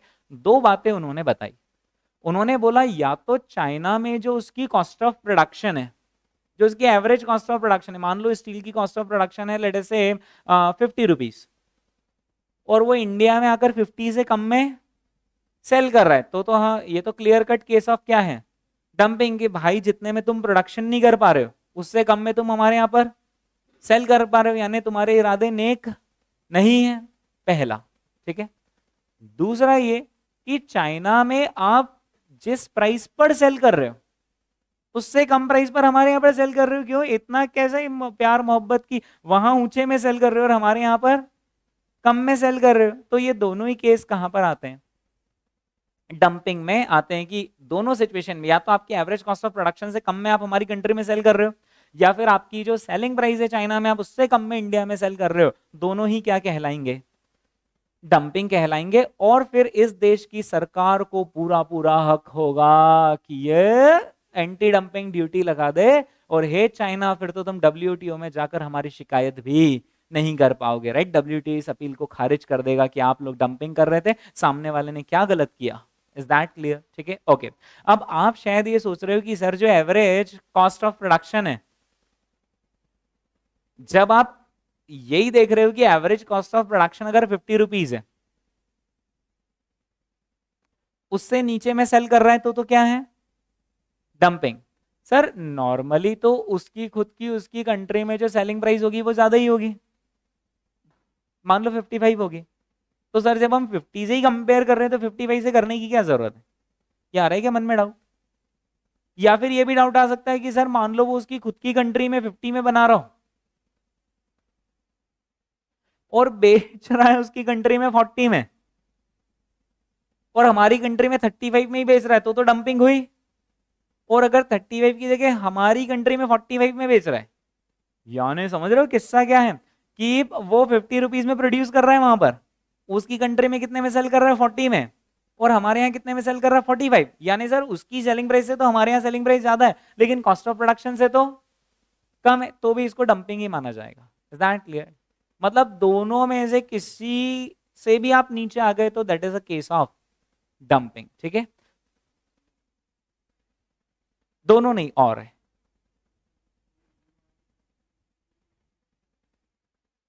देखो कितना सही पॉइंट बोला कि सर फिर तो कोई न्यू मार्केट कैप्चर करने के लिए भी तो कॉस्ट टू कॉस्ट बेचा जाता है. बेचो ना आप कॉस्ट टू कॉस्ट, बट जो आपके यहाँ कॉस्ट आ रही है ना फिर आप उसी कॉस्ट पर अपने कंट्री में भी बेचो. मतलब your cost is equal to your selling price, your cost must be equal to your selling price even in your country. और बस उससे थोड़ा सा 10 पैसे ऊपर आप हमारे यहाँ बेच दो तो आपके ऊपर डंपिंग वाला नहीं लगेगा. आपने कम में बेचा तो हम डंपिंग में जाएंगे. Is that clear? क्या क्या?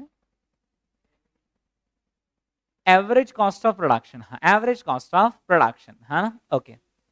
सेलिंग प्राइस से भी करेंगे ना.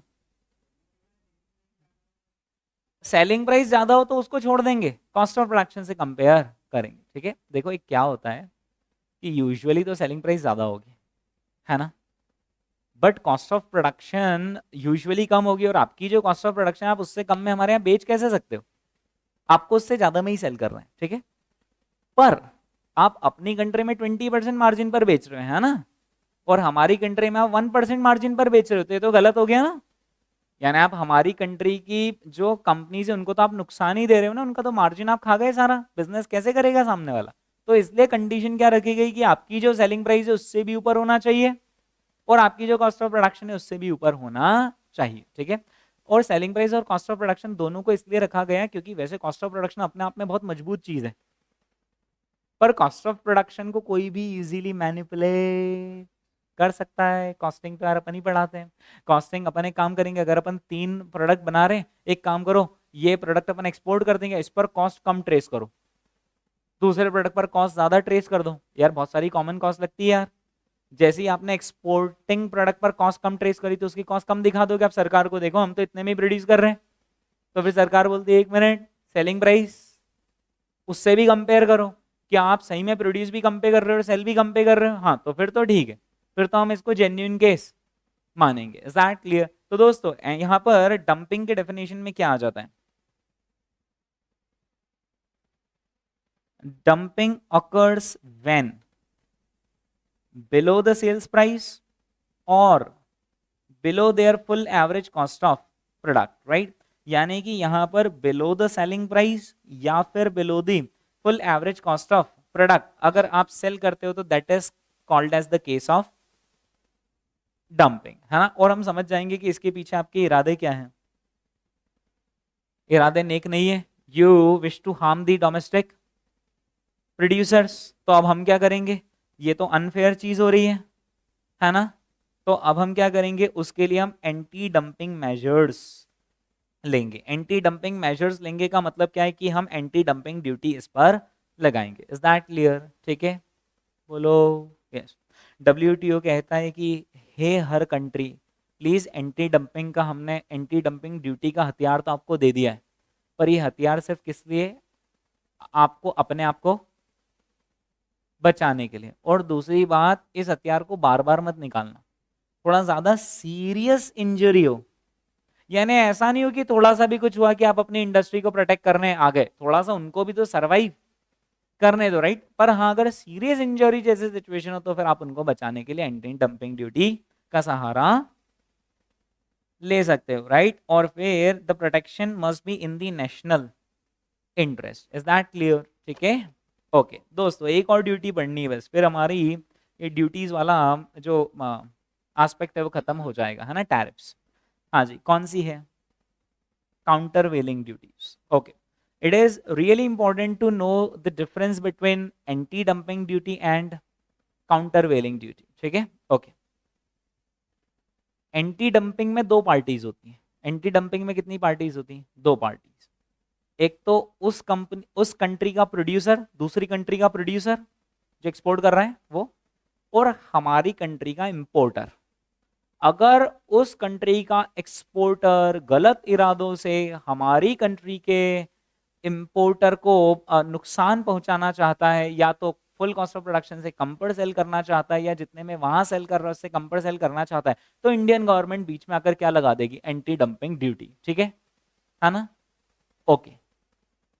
सिचुएशन थोड़ी सी चेंज, इधर इंपोर्टर ने आकर इंडियन गवर्नमेंट को कंप्लेंट करी कि वो हमें सस्ते, वो हमारी कंट्री में आकर सस्ते में दे रहा है, जो उसका एवरेज कॉस्ट ऑफ प्रोडक्शन है उससे कम में बेच रहा है, जो उसका एवरेज सेलिंग प्राइस है उससे कम में बेच रहा है। गवर्नमेंट ने तहकीकात लगाया ऐसा कैसे हो रहा है, ये लोग हमारी कंट्री में ऐसा कैसे कर रहे, तो गवर्नमेंट को पता चला, अच्छा चाइनीज गवर्नमेंट, ये लोग सब्सिडी दे रहे हैं उनको एक्सपोर्ट पर, यानी कि आप एक्सपोर्ट करो इंडिया में, हम आपको सब्सिडी देंगे। तो अब इसके पीछे हाथ किसका है, दूसरे देश की गवर्नमेंट का हाथ है ना। अब इस चीज को रोकने के लिए जो ड्यूटी लगाई जाएगी, अब उसको एंटी डंपिंग ड्यूटी नहीं कहेंगे, अब उसको क्या कहेंगे, काउंटर वेलिंग ड्यूटी कहेंगे। यानी अगर दूसरे देश की सरकार उसके प्रोड्यूसर को सब्सिडीज दे रही, जिसके दम पर वो हमारे यहाँ पर कम में सेल कर पा रहे हैं। तो ऐसी चीजों को काउंटर करने के लिए जो ड्यूटी लगाई जाएगी वो क्या कहलाएगी? काउंटर वेलिंग ड्यूटी। यानी काउंटर वेलिंग ड्यूटी में वहां के देश की सरकार भी पिक्चर में आ जाएगी। Is that clear? ओके, तो दोस्तों काउंटर वेलिंग ड्यूटी में आप लिखें to offset artificially low prices charged by exporters who enjoys export subsidies and tax concessions offered by the government in their home country, right. यानी countervailing duty कब लगाएंगे? जब वहां के देश की सरकार का भी इन्वॉल्वमेंट हो। Is that clear? ओके दोस्तों, countervailing duty is charged to negate the advantage that exporters get from subsidies to ensure fair and market oriented pricing, right. यानी काउंटर वेलिंग ड्यूटी लगाने के पहले आपको क्या बताना पड़ेगा कि देखो वहां के देश की सरकार वहां के एक्सपोर्टर को सब्सिडी दे रही है, हम उसको निगेट करने के लिए, ताकि फेयर और मार्केट ओरिएंटेड प्राइसिंग को उसको बनाए रखने के लिए हम क्या कर रहे हैं? यहाँ पर टैरिफ लगा रहे हैं। Is that clear? ठीक है, ओके दोस्तों, एक बार क्विकली हम देख लें आखिर किस किस तरह के टैरिफ्स थे, है ना। ओके, तो मैं एक काम करूं, देखो यार मैं तो सारे समझा ही चुका हूं, मैं बस आपसे एक्सपेक्ट कर रहा हूं कि अगले 1 मिनट के अंदर आप ये सारे के सारे टैरिफ देख लो, याद कर लो। उस टैरिफ का नाम आपको मालूम होना चाहिए, उस टैरिफ का वन लाइनर आपको मालूम होना चाहिए कि यार ये टैरिफ में ये होता है, ये टैरिफ में ये होता है। ठीक है,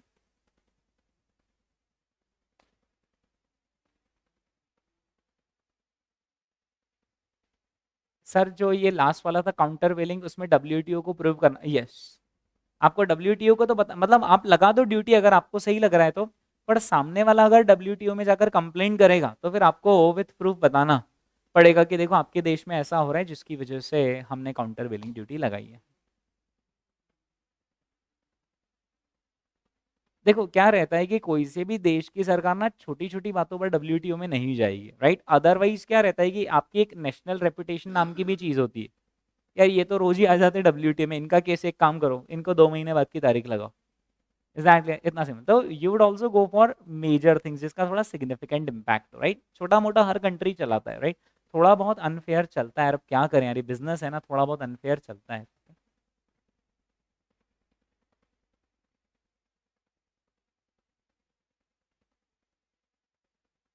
उससे कम ही होगा, नहीं तो बाउंड किस बात का? सर जो बाउंड टैरिफ होगा वो प्रेफरेंशियल टैरिफ से भी कम होगा। देखो प्रेफरेंशियल टैरिफ और बाउंड टैरिफ में एक फर्क है। प्रेफरेंशियल टैरिफ यूजुअली थोड़ी ज्यादा कमोडिटीज के लिए होगा। मतलब प्रेफरेंशियल ट्रेड एग्रीमेंट जब होता है तो एक सिंगल कमोडिटी के लिए नहीं होता, थोड़ा रेंज ऑफ कमोडिटीज के लिए होगा। लेकिन बाउंड टैरिफ एक इंडिविजुअल प्रोडक्ट के लिए होता है ना, ये डिफरेंस है, राइट। हाँ, प्रेफरेंशियल में दोनों एक दूसरे को वो रेसिप्रोकल हमने वर्ड पढ़ा था ना, कि आप, मैं आपको प्रेफर ट्रीटमेंट दे रहा हूँ तो आप भी मुझे कुछ कमोडिटीज के लिए प्रेफर ट्रीटमेंट दें, है ना।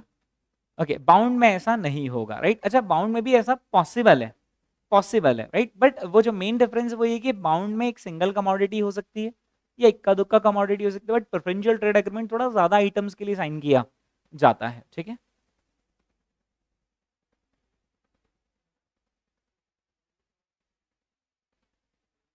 नहीं देखो प्रेफरेंशियल ट्रेड एग्रीमेंट आप ऐसे इंटरनेशनल लेवल पे ना कोई सा भी एग्रीमेंट कभी भी नहीं तोड़ सकते हो, नहीं तो क्या होगा, आपका नाम बाकी सारी कंट्रीज में खराब होगा कि यार इनसे एग्रीमेंट करना मत क्योंकि इसकी कोई वैल्यू नहीं है। मतलब आपको अपनी वो वाली रेपुटेशन भी बचानी रहती है, राइट। तो ऐसा नहीं है कि कभी भी तोड़ सकते हो, लेकिन यस, बाउंड टैरिफ में ज्यादा लीगल अथॉरिटी रहती है क्योंकि आप उसको डब्ल्यूटीओ के थ्रू रूट कर रहे हो, तो उसको यूं ही वैलिडिटी मिल गई। और उसके अंदर ये भी क्लॉज रहता है कि कल को आपने तोड़ा तो आपको कॉम्पेंसेट भी करना पड़ेगा। लेकिन प्रेफरेंशियल में ऐसा कुछ भी नहीं होगा। हम आज आपको प्रेफर्ड ट्रीटमेंट दे रहे हैं, कल हो सकता है कि हम इसको हटा दें, आप भी हमारा प्रेफर्ड हटा देना, राइट। कॉम्पेंसेशन किस बात का कॉम्पेंसेशन? आप आपका देखो, हम हमारा देखें, ऐसा रहता है। ठीक है,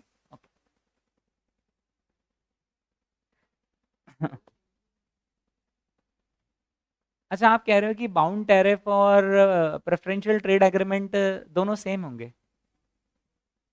दोनों के रेट सेम हो सकते हैं ना, पॉसिबल है ना। जो एमएफएन का रेट है वही प्रेफरेंशियल का हो सकता है और वही बाउंड का हो सकता है, यस। बट ये उससे ऊपर नहीं जा सकते एमएफएन से, उससे नीचे आ सकते हैं, यही तो बात हो रही है। नीचे रेट्स आ सकते हैं, ऊपर नहीं जा सकते, है ना। ओके, इतनी देर में तो आपने रिवाइज ही कर लिया होगा।